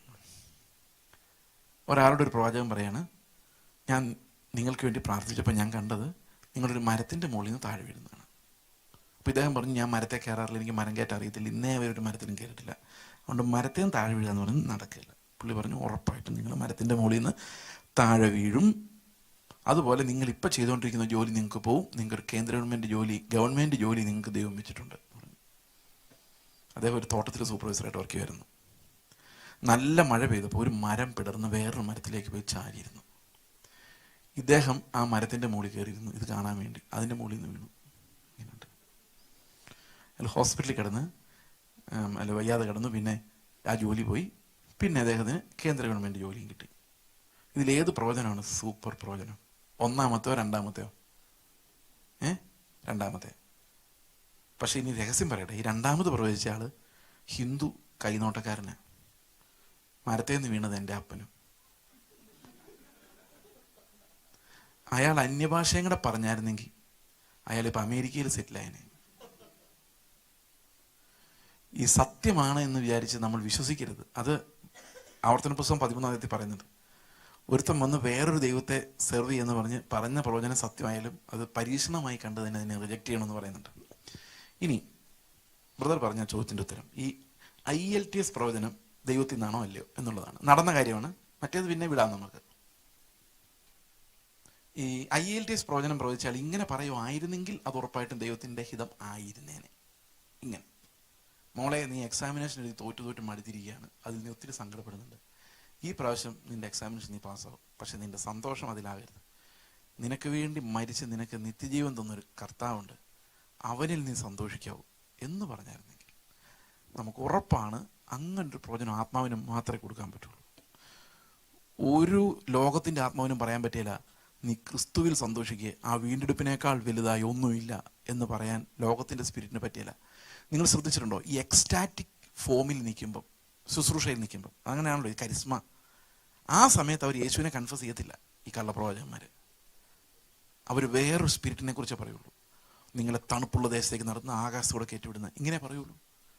അവരൊരിക്കലും ആ ഒരു എക്സ്റ്റാറ്റിക് ഫോമിൽ ജീസസ് ഈസ് മൈ ലോഡ് എന്നോ യേശു ക്രിസ്തുവിൻ്റെ ക്രൂശാണ് നിങ്ങളുടെ മുമ്പിൽ വെച്ചിരിക്കുന്നത്, കർത്താവിൻ്റെ നാമമാണെന്നോ വിശുദ്ധിയാണെന്നോ തേജസ്സാണെന്നോ ഈ ലോകമല്ലെന്നോ അവർക്ക് ആ പ്രവചന സമയത്ത് വരികയില്ല. ചുമ്മാ മനുഷ്യൻ്റെ ഭാഗത്തിരിക്കുമ്പോൾ വരും. പക്ഷെ അവരെന്താത്മാവിനാൽ പിടിക്കപ്പെട്ടിരിക്കുന്നു, ആത്മാവിൻ്റെ കൺട്രോളിലിരിക്കുമ്പം അവരൊരിക്കലും യേശുവിൻ്റെ ക്രൂശിനെ കുറിച്ച് പറയുന്നത് നമ്മൾ കേൾക്കുന്നില്ല. ശ്രദ്ധിച്ചിട്ടുണ്ടോ അത്? ഇത് കള്ളപ്രവാചകന്മാരെ തിരിച്ചറിയാനുള്ള ഏറ്റവും നല്ല വഴിയാണ്. അവർക്ക് ക്രിസ്തുവിനെ ആ എക്സ്റ്റാറ്റിക് ടൈമിൽ വെളിപ്പെടുത്താൻ പറ്റത്തില്ല. ആ സമയത്ത് യേശുക്രിസ്തുവിൻ്റെ രക്തത്താൽ ജയം, വീണ്ടെടുപ്പ് എന്നൊന്നും, ഈ രക്തം ചെയ്യുന്നൊക്കെ അവർ പറയുന്നുണ്ടെങ്കിലും ആ വീണ്ടെടുപ്പിനെ കുറിച്ചും ശുദ്ധീകരണത്തെക്കുറിച്ചും ആ സമയത്ത് അവർക്ക് സംസാരിക്കാൻ സാധിക്കത്തില്ല. ക്രിസ്തുവിനെ വെളിപ്പെടുത്താൻ പറ്റില്ല, ആ ഇടുക്ക് വഴി കാണിച്ചു കൊടുക്കാൻ പറ്റത്തില്ല. അതുകൊണ്ട് അങ്ങനെയാണ് ഇന്നത്തെ പ്രവചനങ്ങൾ മുഴുവൻ നടക്കുന്നത്. അപ്പോൾ ക്രിസ്തുവിലേക്ക് നടത്തുന്ന, പരിജ്ഞാനത്തിലേക്ക് നടത്തുന്ന, ആ തരത്തിലുള്ള ആത്മാവിന് മാത്രം കാണിച്ചു തരാൻ പറ്റുന്ന ഒരു പാവബോധത്തിലേക്ക് നടത്തുന്ന അരുളപ്പാടുകൾ മാത്രമേ ദൈവീകമെന്ന് നമുക്ക് പറയാൻ പറ്റുള്ളൂ. ഒരു സ്വപ്നം കണ്ട് അതുപോലെ നടന്നു എന്ന് വിചാരിച്ച് അത് ദൈവികമാകണമെന്നില്ല. ഓക്കെ ആണോ? ഓക്കെ.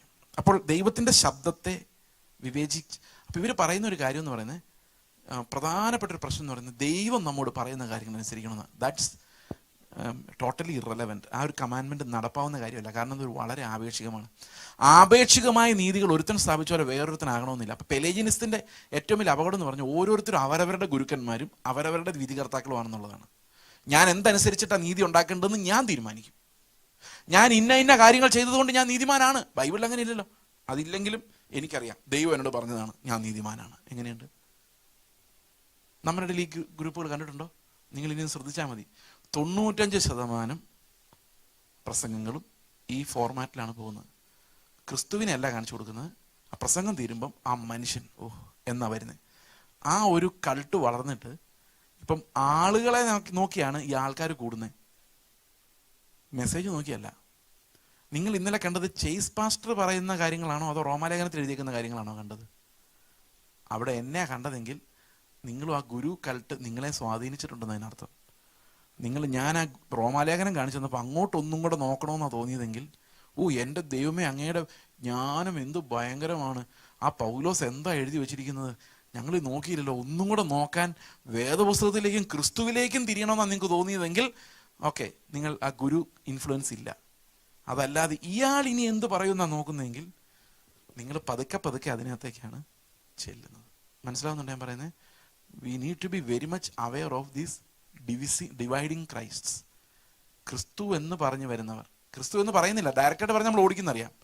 അതുകൊണ്ട് ക്രിസ്തുവിൻ്റെതല്ലാത്ത ഒരു നീതിയായി പ്രസന്റ് ചെയ്യുകയും അനുസരണം, അതാണ് ഈ സെമി പെലജിനിസം എന്ന് പറയുന്ന അപകടം.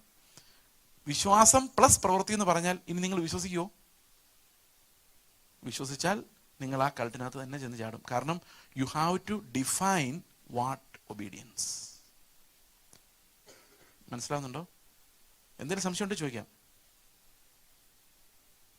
ഓക്കെ. ഇനി ഈ കൾട്ടിൻ്റെ ഒരു പ്രധാനപ്പെട്ട ടീച്ചിങ് എന്ന് പറയുന്നത് നമ്മൾ സത്യോപദേശം പഠിപ്പിക്കേണ്ട എന്നുള്ളതാണ്. ഇത് അങ്ങനെ അവർ തുറന്നു പറയല്ല, പക്ഷെ ഇങ്ങനെ പറയുന്നത് ഉപദേശമല്ല ബ്രദറെ പ്രധാനം, ജീവിതമാണ്. കേട്ടിട്ടുണ്ടോ? നിങ്ങൾ കേട്ടിട്ടുണ്ടോ ഇല്ലയോ? Yes or no? ഉപദേശമാണോ ജീവിതമാണോ പ്രധാനം? നിങ്ങൾ പറ. നമുക്ക് ഒറ്റ നോട്ടത്തിൽ നോക്കിയ ജീവിതം തോന്നും, പക്ഷെ അല്ല. ഉപദേശം കൃത്യം അല്ലെങ്കിൽ ഒരു ജീവിതം ഉണ്ടാകാൻ പോകുന്നില്ല. If you are not in the sound doctrine, നിങ്ങൾക്കൊരിക്കലും കർത്താവ് വെച്ചിരിക്കുന്ന ആ വിശുദ്ധീകരണത്തിലേക്ക് പോകാൻ പറ്റില്ല. For that we need a form of doctrine. ആ ഉപദേശം എന്തിനാണ് വേദപുസ്തകത്തിലെ ഉപദേശ രൂപം? നിങ്ങളൊന്ന് ശ്രദ്ധിച്ച് നോക്കിയാൽ റോമാലേഖനം 1 മുതൽ 12 വരെ തിയോളജിയാണ്, വേദശാസ്ത്രം, കൃപ, ഫെയ്ത്ത്, നീതീകരണം. 12ന്റെ പകുതി മുതലാണ് എങ്ങനെ ജീവിക്കണമെന്ന് പറയുന്നത്. എഫേസ്യ ലേഖനം 1 മുതൽ 3 വരെ തിയോളജിയാണ്. അതിന് ശേഷമാണ്, അതായത് പത്യോപദേശത്തിൻ്റെ അടിസ്ഥാനത്തിൽ മാത്രമേ നമുക്ക് ധർമ്മോപദേശം കൊടുക്കാൻ പറ്റുള്ളൂ. The most important thing is that we should be in the correct doctrine. Correct doctrine അല്ലെങ്കിൽ നമുക്ക് യഥാർത്ഥ ജീവിതത്തിലേക്ക് എത്താൻ പറ്റില്ല. ഞാൻ നിങ്ങളോട് ഉപദേശം കൂടാതെയാണ് ജീവിതത്തെക്കുറിച്ച് പറയുന്നതെങ്കിൽ അത് എൻ്റെ ജീവിതമായിരിക്കുള്ളൂ. ക്രിസ്തുവിൻ്റെ ജീവിതത്തിലേക്ക് നമ്മൾ എത്തിക്കണമെങ്കിൽ അതിനൊരു ഉപദേശ രൂപം ആവശ്യമാണ്. ആ തിയോളജി നമ്മൾ പഠിച്ചേ പറ്റുള്ളൂ. തിയോളജി പുസ്തകം വായിച്ചിട്ടല്ല, റോമാലേഖനവും ഗലാത്യലേഖനവും അപ്പോസ്റ്റലിക് റൈറ്റിങ്സ് വായിച്ച് എന്താണ് പുതിയ നിയമത്തിൻ്റെ തിയോളജി, ദൈവശാസ്ത്രം എന്ന് നമ്മൾ മനസ്സിലാക്കിയേ പറ്റുള്ളൂ. മനസ്സിലാകുന്നുണ്ടോ? അപ്പോൾ ഈ കൾട്ടിൻ്റെ ഒരു പ്രത്യേകത എന്ന് പറയുന്നത് ഇതെല്ലാം നമ്മളെ പലതരത്തിൽ സ്വാധീനിച്ചിട്ടുണ്ട്. അപ്പോസ്തലിക ഉപദേശം നിസ്സാരമായ കാര്യമല്ല. പക്ഷെ ഒരു കുഴപ്പമുണ്ട്, ഇത് ബ്രദറുകാർ പഠിക്കുന്ന പോലെ, സാധാരണ ബ്രദറുകാർ പഠിക്കുന്ന പോലെ അക്ഷരങ്ങൾ കറക്റ്റായിട്ടും കാര്യമില്ല. അത് പിശാചിൻ്റെ ഉപദേശമായിട്ടേ വരുള്ളൂ. അതായത് ഞാൻ ടെക്നിക്കലി യേശുക്രിസ്തു പാപികൾക്ക് വേണ്ടി മരിച്ചെന്ന് വിശ്വസിക്കുന്നു, ടെക്നിക്കലി യേശുക്രിസ്തുവിൻ്റെ നീതിയുള്ളെന്ന് വിശ്വസിക്കുന്നു, ടെക്നിക്കലി എൻ്റെ രക്ഷ സൗജന്യമെന്ന് വിശ്വസിക്കാറില്ല. അഭക്തനെ നീതീകരിക്കുന്ന ദൈവത്തിങ്കിലേക്ക് എൻ്റെ ഹൃദയത്തെ തുടർച്ചയായി നുറുക്കി മാനസാന്തരത്തിൻ്റെ ആ ബ്രോക്കൺനെസ് എപ്പോഴും അനുഭവിക്കുകയും അതേ സമയത്ത് അഭക്തന്റെ മേൽ കർത്താവ് ചൊരിയുന്ന കൃപയിൽ ആനന്ദിക്കുകയും ഒരേ സമയത്ത് നടക്കണം. മനസ്സിലാകുന്നുണ്ടോ? അപ്പൊ എല്ലാ സമയത്തും നമുക്കൊരു കാര്യം അറിയാം, തികഞ്ഞിട്ടില്ല, പക്ഷെ തികയ്ക്കാൻ കഴിവുള്ള ഒരു കർത്താവുണ്ട്. എൻ്റെ ഫെയ്ത്ത് അവനിലാണ്. അങ്ങനെ വന്നെങ്കിൽ മാത്രമേ നമ്മുടെ വിശ്വാസത്തിന്റെ ഓട്ടം കറക്റ്റ് ട്രാക്കിൽ ആവുകയുള്ളൂ. ഈ പെന്തക്കോസിൽ എന്താ ഇങ്ങനെയൊക്കെ വ്യാപരിക്കാൻ കാരണം എന്ന് വെച്ച് കഴിഞ്ഞാൽ, ഒരിടത്തും ഉപദേശം പഠിപ്പിക്കുന്നില്ല എന്നുള്ളതുകൊണ്ടാണ്. ബൈബിൾ പഠിപ്പിക്കുന്നില്ല. നമ്മൾ പ്രസംഗങ്ങളെയാണ് ആശ്രയിക്കുന്നത്. ബൈബിൾ ക്ലാസ്സുകളിലേക്ക് നോക്കാറേ ഇല്ല. നല്ല എരിവും പുളിയുമുള്ള, രസമുള്ള, കോമഡിയുള്ള പ്രസംഗങ്ങൾ കേൾക്കുക, അല്ലെങ്കിൽ എൻജോയ് ചെയ്യുക. നമുക്കിന്ന് എല്ലാ കാര്യത്തിലും ഒരു എൻജോയ്മെന്റ് ഇല്ലാതെ ഒന്നും ചെയ്യാത്തവരാണ്. പ്രസംഗം കേട്ടാൽ അതിനകത്തൊരു എൻജോയ്മെന്റ് വേണം. കരയാനും നുറുങ്ങാനും. ഈ കരച്ചിലും ഒരു എൻജോയ്മെന്റ് ആട്ടോ. കഴിഞ്ഞ ദിവസം ഞങ്ങളുടെ ചർച്ചിൽ ഒരാൾ പറഞ്ഞാൽ, ചില ആൾക്കാർക്ക് പ്രസംഗം കേട്ടൊന്ന് കരഞ്ഞാൽ മതി, ഒരു ആശ്വാസമായി. വേറെ ചില ആൾക്കാർക്ക് തമാശ കേട്ടും ചിരിക്കണമെന്നായിരിക്കും. വേറെ ചിലർക്ക് ഏതെങ്കിലും ഒരു ഇമോഷൻ സാറ്റിസ്ഫൈ സമാധാനമായി. ബുദ്ധിയെ സാറ്റിസ്ഫൈഡ് ആക്കിയാൽ മതി. ബൈബിളിൽ നാം മനുഷ്യൻ എടുത്തു കാണിച്ചതുണ്ടോ, എന്തൊരു അത്ഭുതമാണ്, യുറേക്കാന്ന് പറഞ്ഞുകൊണ്ട് ഓടാം നമ്മൾ തയ്യാറാണ്. പക്ഷേ പരിജ്ഞാനത്തിലേക്ക് വരത്തില്ല. മനസ്സിലാവുന്നുണ്ടോ ഞാൻ പറയുന്നത്? അതിനുള്ളിലെ ആത്മാവിൻ്റെ ശബ്ദങ്ങൾ നമ്മൾ കേട്ടെങ്കിൽ മാത്രമേ ഉള്ളൂ. ക്രിസ്തു അല്ലാത്ത ഒന്നിലേക്ക് നമ്മളെ ആകർഷിക്കുന്നതെല്ലാം അപകടകരമായ കാര്യമാണ്. നിങ്ങളൊരു ഗുരുവിനെ അനുഗമിച്ചാൽ, ഞാനിപ്പോൾ നിങ്ങളോട് പറയാണ്, നിങ്ങൾ എന്നെ നോക്ക് എന്ന് പറഞ്ഞാൽ എൻ്റെ അർത്ഥം, I'm leading you to a human being and I can share you only my wasted stained clothes. Okay, അപ്പോൾ എന്തൊക്കെയാണ് ഈ ഗുരുക്കളുടെ പ്രത്യേകതകൾ? ഒരു ഗുരുവും കുറേ ശിഷ്യന്മാരും, അതാണ് ഒരു പ്രത്യേകത. രണ്ടാമത്തെ പ്രത്യേകത എന്ന് പറഞ്ഞാൽ, ഈ ലോകത്ത് അനുസരിക്കാവുന്ന സബ്സ്റ്റിറ്റ്യൂട്ട് നീതി. അതായത് ദൈവം എന്നോട് പറഞ്ഞ കാര്യങ്ങൾ എന്ന് പറയുന്ന ആപേക്ഷികമായ കാര്യങ്ങൾ. ക്രിസ്തുവിന്റെ നീതിയിലേക്ക് നോക്കി നമ്മളെല്ലാം തകർന്നു. അതിനുവേണ്ടിയാണ് നിയമം വെച്ചിരിക്കുന്നത്. തകർന്നു നുറുങ്ങിയും കർത്താവേ എന്നെ രക്ഷിക്കണേ എന്ന് നിലവിളിക്കാൻ വേണ്ടിയാ. പക്ഷെ പരീശന്റെ ഒരു റിലീജിയൻ ഉണ്ടാവുക, ഞാൻ നീതിമാനെന്ന് പറയേണ്ടി വരിക, എന്നെ നോക്ക എന്ന് ആഹ്വാനം ചെയ്യേണ്ടി വരിക. ഇതെല്ലാം ഈ കൾട്ടിന്റെ ഭാഗമാണ്. ഇതെല്ലാം സെമി പെലേജിനിസത്തിൽ നിന്ന് ഉണ്ടാകുന്ന ക്രിസ്തു വിരുദ്ധമായ കാര്യങ്ങളാണ്. മനസ്സിലാവുന്നുണ്ടോ? Any question? Any time you can raise your hand, just like that brother asked. അപ്പൊ ഈ രണ്ട്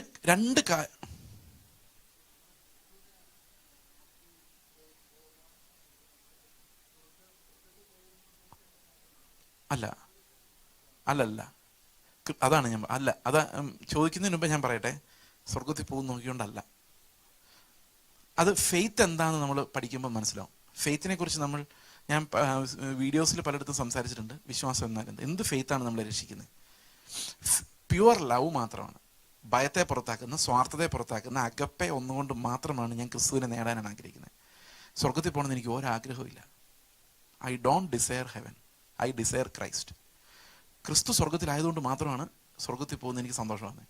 എന്നെ സംബന്ധിച്ച് എന്നെ ജീവൻ കളഞ്ഞ് സ്നേഹിച്ച ഒരാളോടുള്ള സ്നേഹം മാത്രമാണ് എൻ്റെ ഡ്രൈവിംഗ് ഫോഴ്സ് എന്ന് പറയുന്നത്. It's not because I will get something, because I will get Christ. യേശുവിനെ നേടാൻ വേണ്ടിയാണ്. യേശുവിനെ നേടുന്നത് ആ വിശ്വാസത്തിൻ്റെ ഒരു ഓട്ടമുണ്ട്. കാണാത്ത കാര്യങ്ങളുടെ നിശ്ചയം എന്ന് പറയുന്നത് needs A little more explanation. അതായത് നമ്മുടെ ഓട്ടത്തിൻ്റെ പ്രതിഫലമല്ല സ്വർഗം. അതുകൊണ്ട് ദൈവം എന്താ ചെയ്തിരിക്കുന്നറിയോ? സ്വർഗം ആദ്യം ഇങ്ങ് തന്നേക്കോ, എന്നിട്ട് പറയാ, നീ എൻ്റെ വീട്ടിൽ എൻ്റെ മോനാ, നീ എങ്ങനെ ജീവിക്കണ്ടേ, എന്നെ നോക്കി നീ ജീവിക്കുക. അപ്പോൾ ഒരപ്പൻ മകനോട് പറയുന്ന പോലെയാണ് പ്രബോധനവാക്യങ്ങൾ പറയുന്നത്. എൻ്റെ അഷുറൻസ് എന്ന് പറയുന്നത്, ക്രിസ്തു മരിച്ചപ്പോൾ ഞാൻ അവൻ്റെ കൂടെ മരിക്കുകയും അവൻ പുനരുത്ഥാനം ചെയ്തപ്പം അവൻ്റെ കൂടെ ഞാൻ പുനരുത്ഥാനം ചെയ്യുകയും ചെയ്തു. ഞാൻ ഓടിയാലും അധ്വാനിച്ചാലും ഇല്ലെങ്കിലും ഉണ്ടെങ്കിലും എല്ലാം ദൈവം എനിക്ക് സൗജന്യമായി അവൻ്റെ രക്തത്താൽ എന്നെ വിശദീകരിക്കുകയും രക്ഷ നൽകുകയും ചെയ്തു. അതുകൊണ്ട് ഞാൻ അവനെ സ്നേഹിക്കുന്നു, അവനല്ലാതെ എനിക്ക് ലോകത്തിൽ ആരുമില്ല. ഈ റിയലൈസേഷനിൽ നിന്ന് എൻ്റെ ഉള്ളിലുള്ള പുതിയ പ്രകൃതമാണ് എന്നെ ഈ സ്നേഹത്തിലേക്ക് നയിക്കുന്നത്.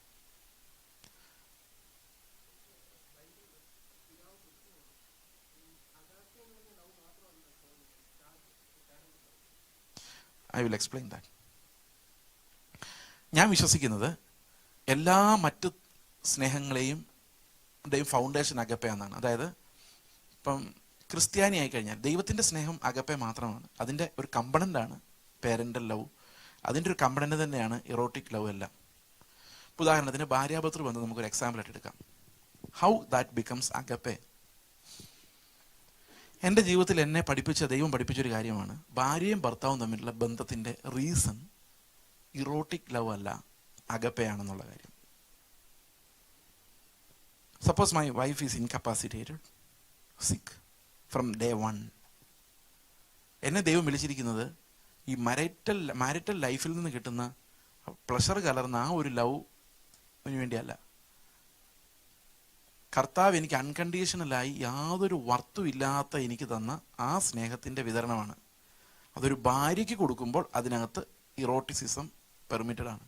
മക്കൾക്ക് കൊടുക്കുമ്പോൾ അതിനകത്ത് സ്റ്റോർഗയുണ്ട്. ഇതെല്ലാം വിശുദ്ധമാണ് only because there is agape. അല്ലെങ്കിൽ ഇതെല്ലാം അശുദ്ധമാവും. ഉദാഹരണത്തിന്, you have with your wife only erotic love, pleasure based love, that's sinful. But if it's based on agape, this erotic love is justified. അതുകൊണ്ടാണ് കല്യാണത്തിന് വെളിയിൽ ഇത് ഇൻവാലിഡ് ആയി പോകുന്നത്.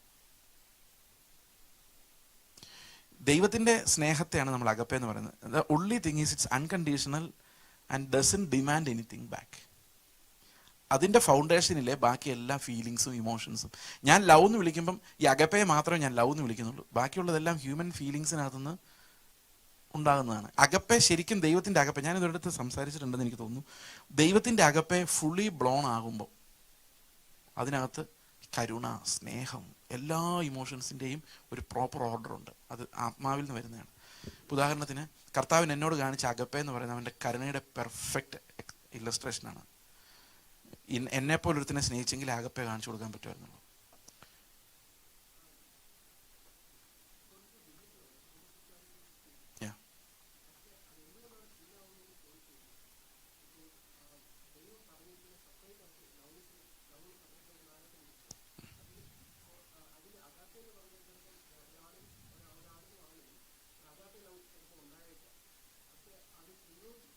ഇറോട്ടിക് ആവേണ്ടത് ഭാര്യ ഭർത്താവിനും ഇടത്ത് മാത്രമേ ഉള്ളൂ.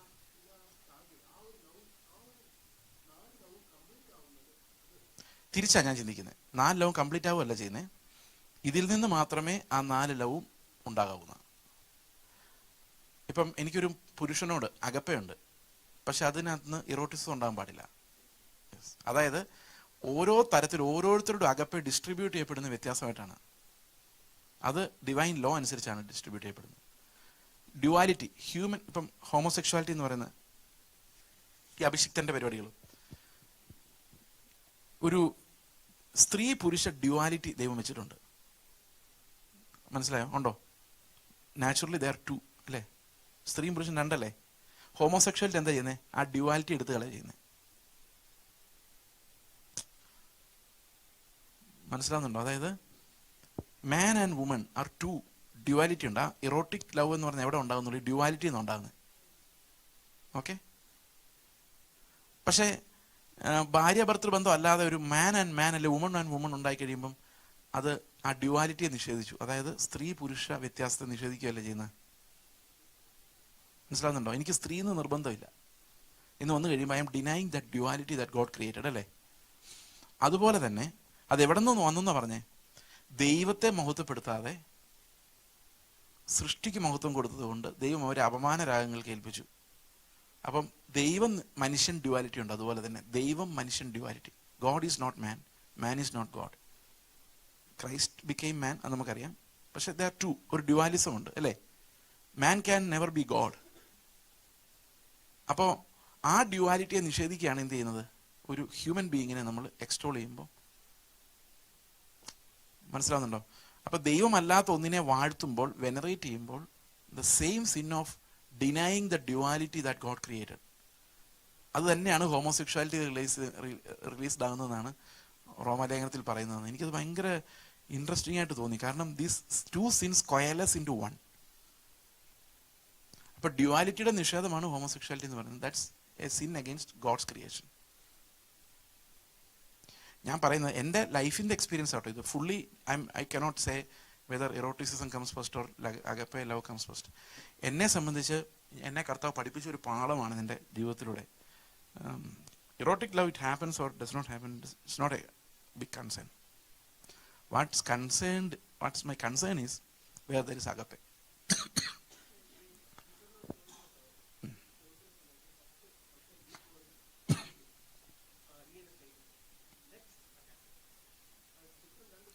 പീറ്ററിനോട് ചോദിക്കുമ്പോൾ ആദ്യം ചോദിക്കുന്നത് അഗപ്പെ ഉണ്ടോന്നാ. നോ. മലയാളത്തിൽ do you have Malayalam Bible? ഇല്ല. Can you open it? John chapter 21 verse 15. പീറ്ററിന്റെ കോണ്ടെക്സ്റ്റ് ഞാൻ ഇന്നലെ എക്സ്പ്ലെയിൻ ചെയ്യേണ്ടതായിരുന്നു. അത് ഇന്നലത്തെ പ്രസംഗത്തിന്റെ ബാക്കിയാണ്. Let's open that. John 21:15. Duality അവിടെ ഉണ്ട്, രണ്ട് ലവ്.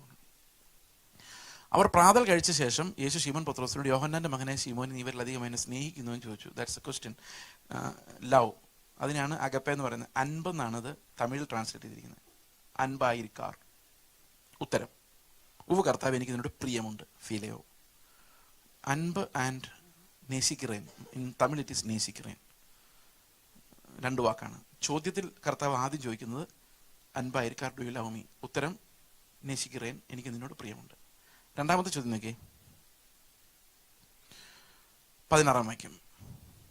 രണ്ടാമത് അവനോട്, യോഹന്നാന്റെ മകനെ ശിമോനെ, നീ എന്നെ സ്നേഹിക്കുന്നു ചോദിച്ചു. അതിനവൻ, ഓ കർത്താവ്, എനിക്ക് നിന്നോട് പ്രിയമുണ്ട് എന്ന് നീ അറിയുന്നുവല്ലോ. രണ്ടാമത്തെ ചോദ്യം സെയിം ക്വസ്റ്റ്യൻ ആണ്, ഡു യു ഹാവ് അഗപ്പെ ടു മീ? ഉത്തരം, ഐ ഹാവ് ഫീലയോ. ദെൻ തേർഡ് ക്വസ്റ്റ്യൻ, മൂന്നാമത് അവനോട്, യോഹന്നാന്റെ മകനെ ശിമോനെ, നിനക്ക് പ്രിയമുണ്ടോ എന്ന് ചോദിച്ചു. ഇവിടെയാണ് കർത്താവ് കമ്മിങ് ഡൗൺ ആൻഡ് ആസ്കിങ്, പ്രിയമുണ്ടോ, ഡു യു ഹാവ് ഫീലയോ. അതും കന്നഡയിലും തമിഴിലും ഹിന്ദിയിലും അങ്ങനെ തന്നെയാണ്.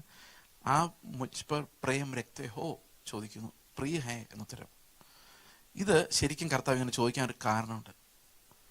പത്രോസിന്റെ ഹെൽപ്ലെസ്നെസ് ആണ് പത്രോസിനെ കാണിച്ചു കൊടുക്കുന്നത്. അതായത് യേശുക്രിസ്തു നേരത്തെ പറഞ്ഞൊരു കാര്യം ഉണ്ടായിരുന്നു. യോഹന്നാന്റെ സുവിശേഷം 15:12 പറയുന്നു, ഞാൻ നിങ്ങളെ സ്നേഹിച്ചതുപോലെ നിങ്ങളും പരസ്പരം സ്നേഹിക്കണമെന്നാകുന്നു എൻ്റെ കൽപ്പന.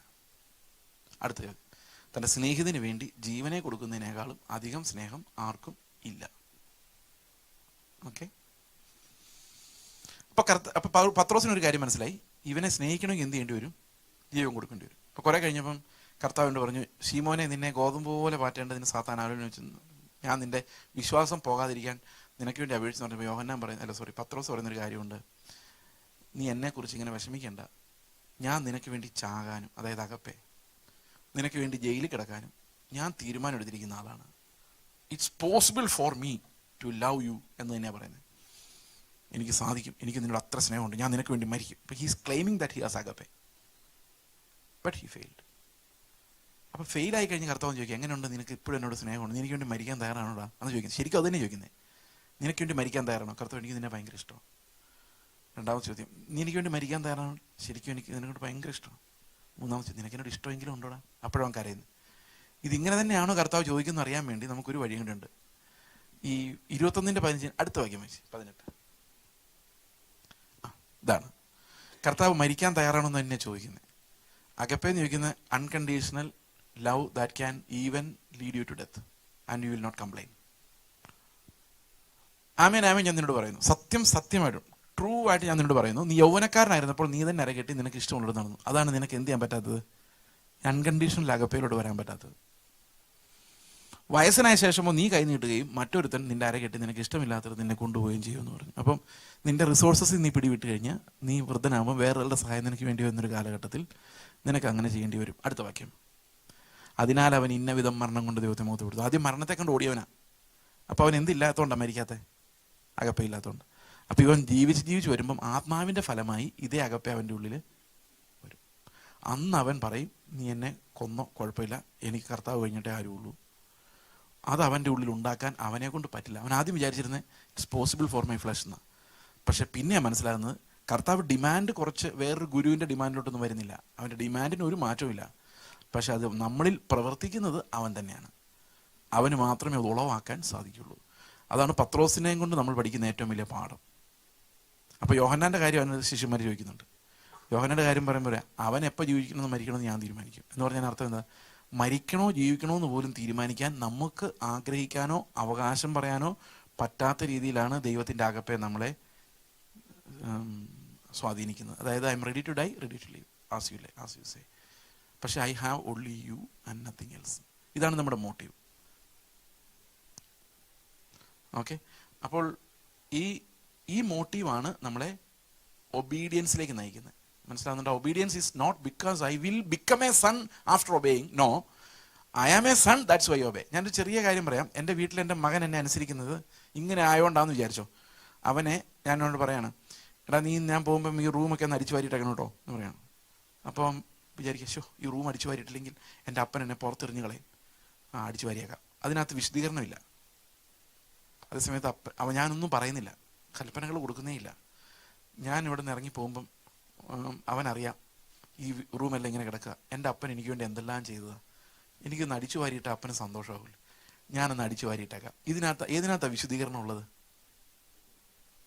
മറ്റേത് സ്വാർത്ഥത അല്ലേ, ഭയം. ഇതങ്ങനല്ല.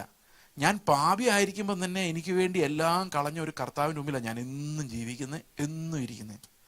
ഞാൻ ഈ പുൾപ്പിറ്റിൽ വന്ന് പ്രസംഗിക്കുമ്പോൾ ഞാൻ അതേ കർത്താവിൻ്റെ മുമ്പിലാണ് നിൽക്കുന്നത്. എനിക്ക് വേണ്ടി ജീവൻ കളഞ്ഞ് എന്നെ അവൻ്റെ ജീവനേക്കാളും കൂടുതൽ സ്നേഹിച്ചൊരു പിതാവിൻ്റെ മുമ്പിലാണ് നിൽക്കുന്നത്. അപ്പം ഞാൻ ഇവിടെ നിന്നുകൊണ്ട് എൻ്റെ രാജ്യം സ്ഥാപിക്കാൻ എന്നെ കൊണ്ട് പറ്റില്ല. I stand broken at his feet and say, oh lord, only you are there for me എന്ന് എൻ്റെ ഉള്ളിൽ നിന്ന് വരുന്ന ആ ഞരക്കമാണ് സ്നേഹം. അത് എൻ്റെ ജഡത്തിൽ നിന്നുണ്ടാകുന്നതല്ല, അത് ആത്മാവ് നമ്മുടെ ഉള്ളിൽ സൃഷ്ടിക്കുന്നതാണ്. അത് പതുക്കെ പതുക്കെ വളർന്ന് വന്ന് അവന് വേണ്ടി മരിക്കാൻ വരെ നമ്മളെ റെഡിയാക്കി എടുക്കുന്നത് ആകപ്പയാണ്. അത് കർത്താവ് എന്നെ എൻ്റെ ഭാര്യയുമായിട്ടുള്ള ബന്ധത്തിൽ എന്നെ പഠിപ്പിച്ചിട്ടുള്ളൊരു കാര്യമാണ്. ഞങ്ങളൊരു ദിവസം, ഇന്നൊരു സഹോദരി ഇന്നിപ്പോൾ ന്യൂസിലൻഡിൽ നിന്ന് എന്നെ വിളിച്ച് ഇതേ വിഷയം. ഭാര്യയും ഭർത്താവും നല്ല മനുഷ്യരാണ്, അവരും രണ്ട് നല്ല മനുഷ്യരാണ്. എന്തിനാണെന്നറിയാൻ മേല എന്ത് പറഞ്ഞാലും ഉടക്കാണ്. ഇതേ അനുഭവം എനിക്ക് 2 വർഷം മുമ്പ് ഉണ്ടായിട്ടുണ്ട്. ഞാനിങ്ങനെ ചിന്തിക്കാൻ, എൻ്റെ ഭാര്യ എന്ത് പറഞ്ഞാലും ഈ ഉടക്കം എങ്ങനെയാണ് വരുന്നത് എനിക്ക് മനസ്സിലാകുന്നില്ല. ഞാൻ കർത്താവിനോട് ചോദിച്ചു, കർത്താവ് എന്താ ഈ ഉടക്ക്? കർത്താവ് പറഞ്ഞ അഗപ്പയുടെ കാര്യം ഓർത്ത് നോക്കി. ശരി, അപ്പം ഞങ്ങൾ ഈ കർത്താവ് പറഞ്ഞ കേട്ടോ, കർത്താവ് ഇങ്ങനെ പറയുന്നത്, എങ്ങോട്ട് എപ്പോഴും കർത്താവിൻ്റെ അടുത്തോട്ട് തന്നെ നടത്തുന്നത്. അപ്പോൾ എനിക്ക് മനസ്സിലായി സംഗതി എന്താണെന്ന്. ഇങ്ങോട്ട് എങ്ങനെ പെരുമാറുന്നു നമ്മൾ നോക്കേണ്ട കാര്യമില്ല, അങ്ങോട്ട് കർത്താവ് ജീവിക്കുന്ന ഞാനല്ല. അപ്പോൾ ഒരാഴ്ച കഴിഞ്ഞപ്പോൾ എൻ്റെ ഭാര്യ എന്നോട് പറയാം, നിങ്ങൾ എങ്ങനെ ഇത്ര നന്നായത് ഇതിനിടയ്ക്ക്? ഞാൻ പറഞ്ഞു, ഞാൻ നന്നായതല്ല, നീ നന്നായില്ലെങ്കിലും കുഴപ്പമില്ല എന്ന് എനിക്ക് മനസ്സിലായതെന്ന് പറഞ്ഞു. എന്താ പറഞ്ഞത്? അപ്പോഴാണ് ഞാൻ പറയുന്നത് എൻ്റെ എക്സ്പീരിയൻസ് എന്താണെന്ന് ഞാൻ പുള്ളിക്കാരോട് പറയുന്നത്. അന്നേരം എനിക്ക് മനസ്സിലായി, ഈ അഗപ്പയുടെ വിതരണം നടക്കാൻ വേണ്ടിയാണ് ശരിക്കും നമുക്ക് ഈ കല്യാണം വരെ ദൈവം തന്നേക്കുന്നത്. How you distribute it. അത് എഫ് ലേഖനം നമുക്ക് മനസ്സിലാവോ? എഫ് ലേഖനം ഈ ഒരൊറ്റ കാര്യം പറയുന്നത്, ഇതെല്ലാം പറയാൻ നമുക്ക് സമയമില്ല. Will look at it another time. F ലേഖനത്തിൽ പറയുന്ന 2 പ്രയറുകളുണ്ട്. ആദ്യത്തെ പ്രയർ, നിന്റെ ധനം എന്താണെന്ന് എനിക്ക് തിരിച്ചറിയാൻ സഹായിക്കണമെന്ന്. രണ്ടാമത്തെ പ്രയർ, ആ ധനം ഉപയോഗിക്കാൻ സഹായിക്കണമെന്ന്. 1:17 ആദ്യത്തെ പ്രാർത്ഥന, 3:17 രണ്ടാമത്തെ പ്രാർത്ഥന. ഈ സ്നേഹത്തിൽ വേരൂന്നി അടിസ്ഥാനപ്പെട്ടവരതിൻ്റെ നീളം, ഉയരം, വീതിയെല്ലാം അറിയണം. എന്നിട്ട് പറയാണ് സഭയിൽ എങ്ങനെ ആയിരിക്കണം അത് വിതരണം ചെയ്യേണ്ടത്, വീട്ടിലെങ്ങനെ ആയിരിക്കണം. കർത്താവ് സഭയെ സ്നേഹിച്ച പോലെ ഭാര്യയെ സ്നേഹിക്കണം. അത് വിതരണം ഓഫ് അഗപ്പെ. കുഞ്ഞുങ്ങളെ വടിയെടുത്ത് പുറംവഴി പൊട്ടിക്കുന്നതിന് മുമ്പ് അവരെ പ്രകോപിപ്പിക്കരുത്. സ്നേഹത്തോടെ കർത്താവ് നമ്മളെ പഠിപ്പിച്ച പോലെ പത്യോപദേശത്തിൽ അവരെ ട്രെയിൻ ചെയ്യും. ഈ ഡിസ്ട്രിബ്യൂഷന് വേണ്ടിയാണ് നമ്മൾ ജീവിക്കുന്നത് തന്നെ. As much as we distribute that agape in grace, we grow unto Christ likeness, not by any of our work. Inner qualityയിൽ നമ്മൾ ഒരു വലിയ വ്യത്യാസം, റീജനറേഷൻ കൊണ്ട് നമുക്ക് ഉണ്ടാവുക. We are not doing anything in fear, but we are doing everything in love and in sanctification. പ്രാർത്ഥിക്കാം. ഞങ്ങളുടെ സ്വർഗ്ഗസ്ഥ പിതാവേ, അങ്ങയുടെ പത്യോപദേശത്തിലേക്ക് ഞങ്ങളെ വീണ്ടും വീണ്ടും അവിടെ നടത്തണമേ. ഞങ്ങൾ തെറ്റിപ്പോകുന്നവർ, വീണ്ടും വീണ്ടും അഴലുന്നവർ, കർത്താവെ ഉപദേശങ്ങളിൽ നിന്ന് അകന്ന് ഒഴുകിപ്പോകുന്നവർ, അങ്ങയുടെ കൃപ മാത്രം വീണ്ടും വീണ്ടും കർത്താവെ അങ്ങയിലേക്ക് ഞങ്ങൾ ഉറപ്പിക്കുന്നത്, അങ്ങയുടെ സ്നേഹം കർത്താവെ അഭക്തനായിരുന്നപ്പോൾ, ഒന്നും പ്രവർത്തിക്കാതെ ഇരുന്നപ്പോൾ, ശത്രുവായിരുന്നപ്പോൾ സ്വന്തം പുത്രനെ തന്നെ ആദരിക്കാതെ ഞങ്ങൾക്ക് വേണ്ടി വിട്ടുകളഞ്ഞ ആ വലിയ സ്നേഹം അവിടുത്തെ പുത്രനിലൂടെ ഞങ്ങളെ കാണിച്ചു തന്നതിനായിട്ട് സ്തോത്രം. ഞങ്ങൾ ഓരോ സൃഷ്ടിയെയും കാണുമ്പം കർത്താവെ ഞങ്ങളിൽ അങ്ങ് തന്നെ ജീവിച്ച് അങ്ങയുടെ സ്നേഹത്തിൽ വേരൂന്നി അതിൻ്റെ നീളവും ഉയരവും ആഴവും വീതിയും എല്ലാം അറിയുവാൻ ഞങ്ങളുടെ ചുറ്റും കർത്താവെ അവിടെ നിന്ന് കൊണ്ടുവരുന്ന എല്ലാ ആളുകൾക്കായും അവർ ഞങ്ങളുടെ ജീവിതത്തിൽ ഉണ്ടാക്കുന്ന എല്ലാ പ്രോബ്ലംസിനായിട്ടും നന്ദിയോടെ സ്തോത്രം ചെയ്യുന്ന കർത്താവെ, ഞങ്ങൾ പത്യോപദേശത്തിൽ ഞങ്ങൾ അകറ്റിക്കളയുന്ന അഭിഷിക്തന്മാരും കർത്താവെ പുതിയ ഗുരുക്കന്മാരിൽ നിന്നെല്ലാം ഞങ്ങളെ ക്രിസ്തുവിൻ്റെ ഏകാഗ്രതയിലേക്ക് ഞങ്ങളവിടുന്ന് പുനഃസ്ഥാപിക്കണമേ. ഓരോ നിമിഷവും ആ പുനഃസ്ഥാപനം അനുഭവിക്കാൻ ഞങ്ങളെ സഹായിക്കണമേ. കർത്താവായ യേശു ക്രിസ്തുവിൻ്റെ നാമത്തിൽ തന്നെ.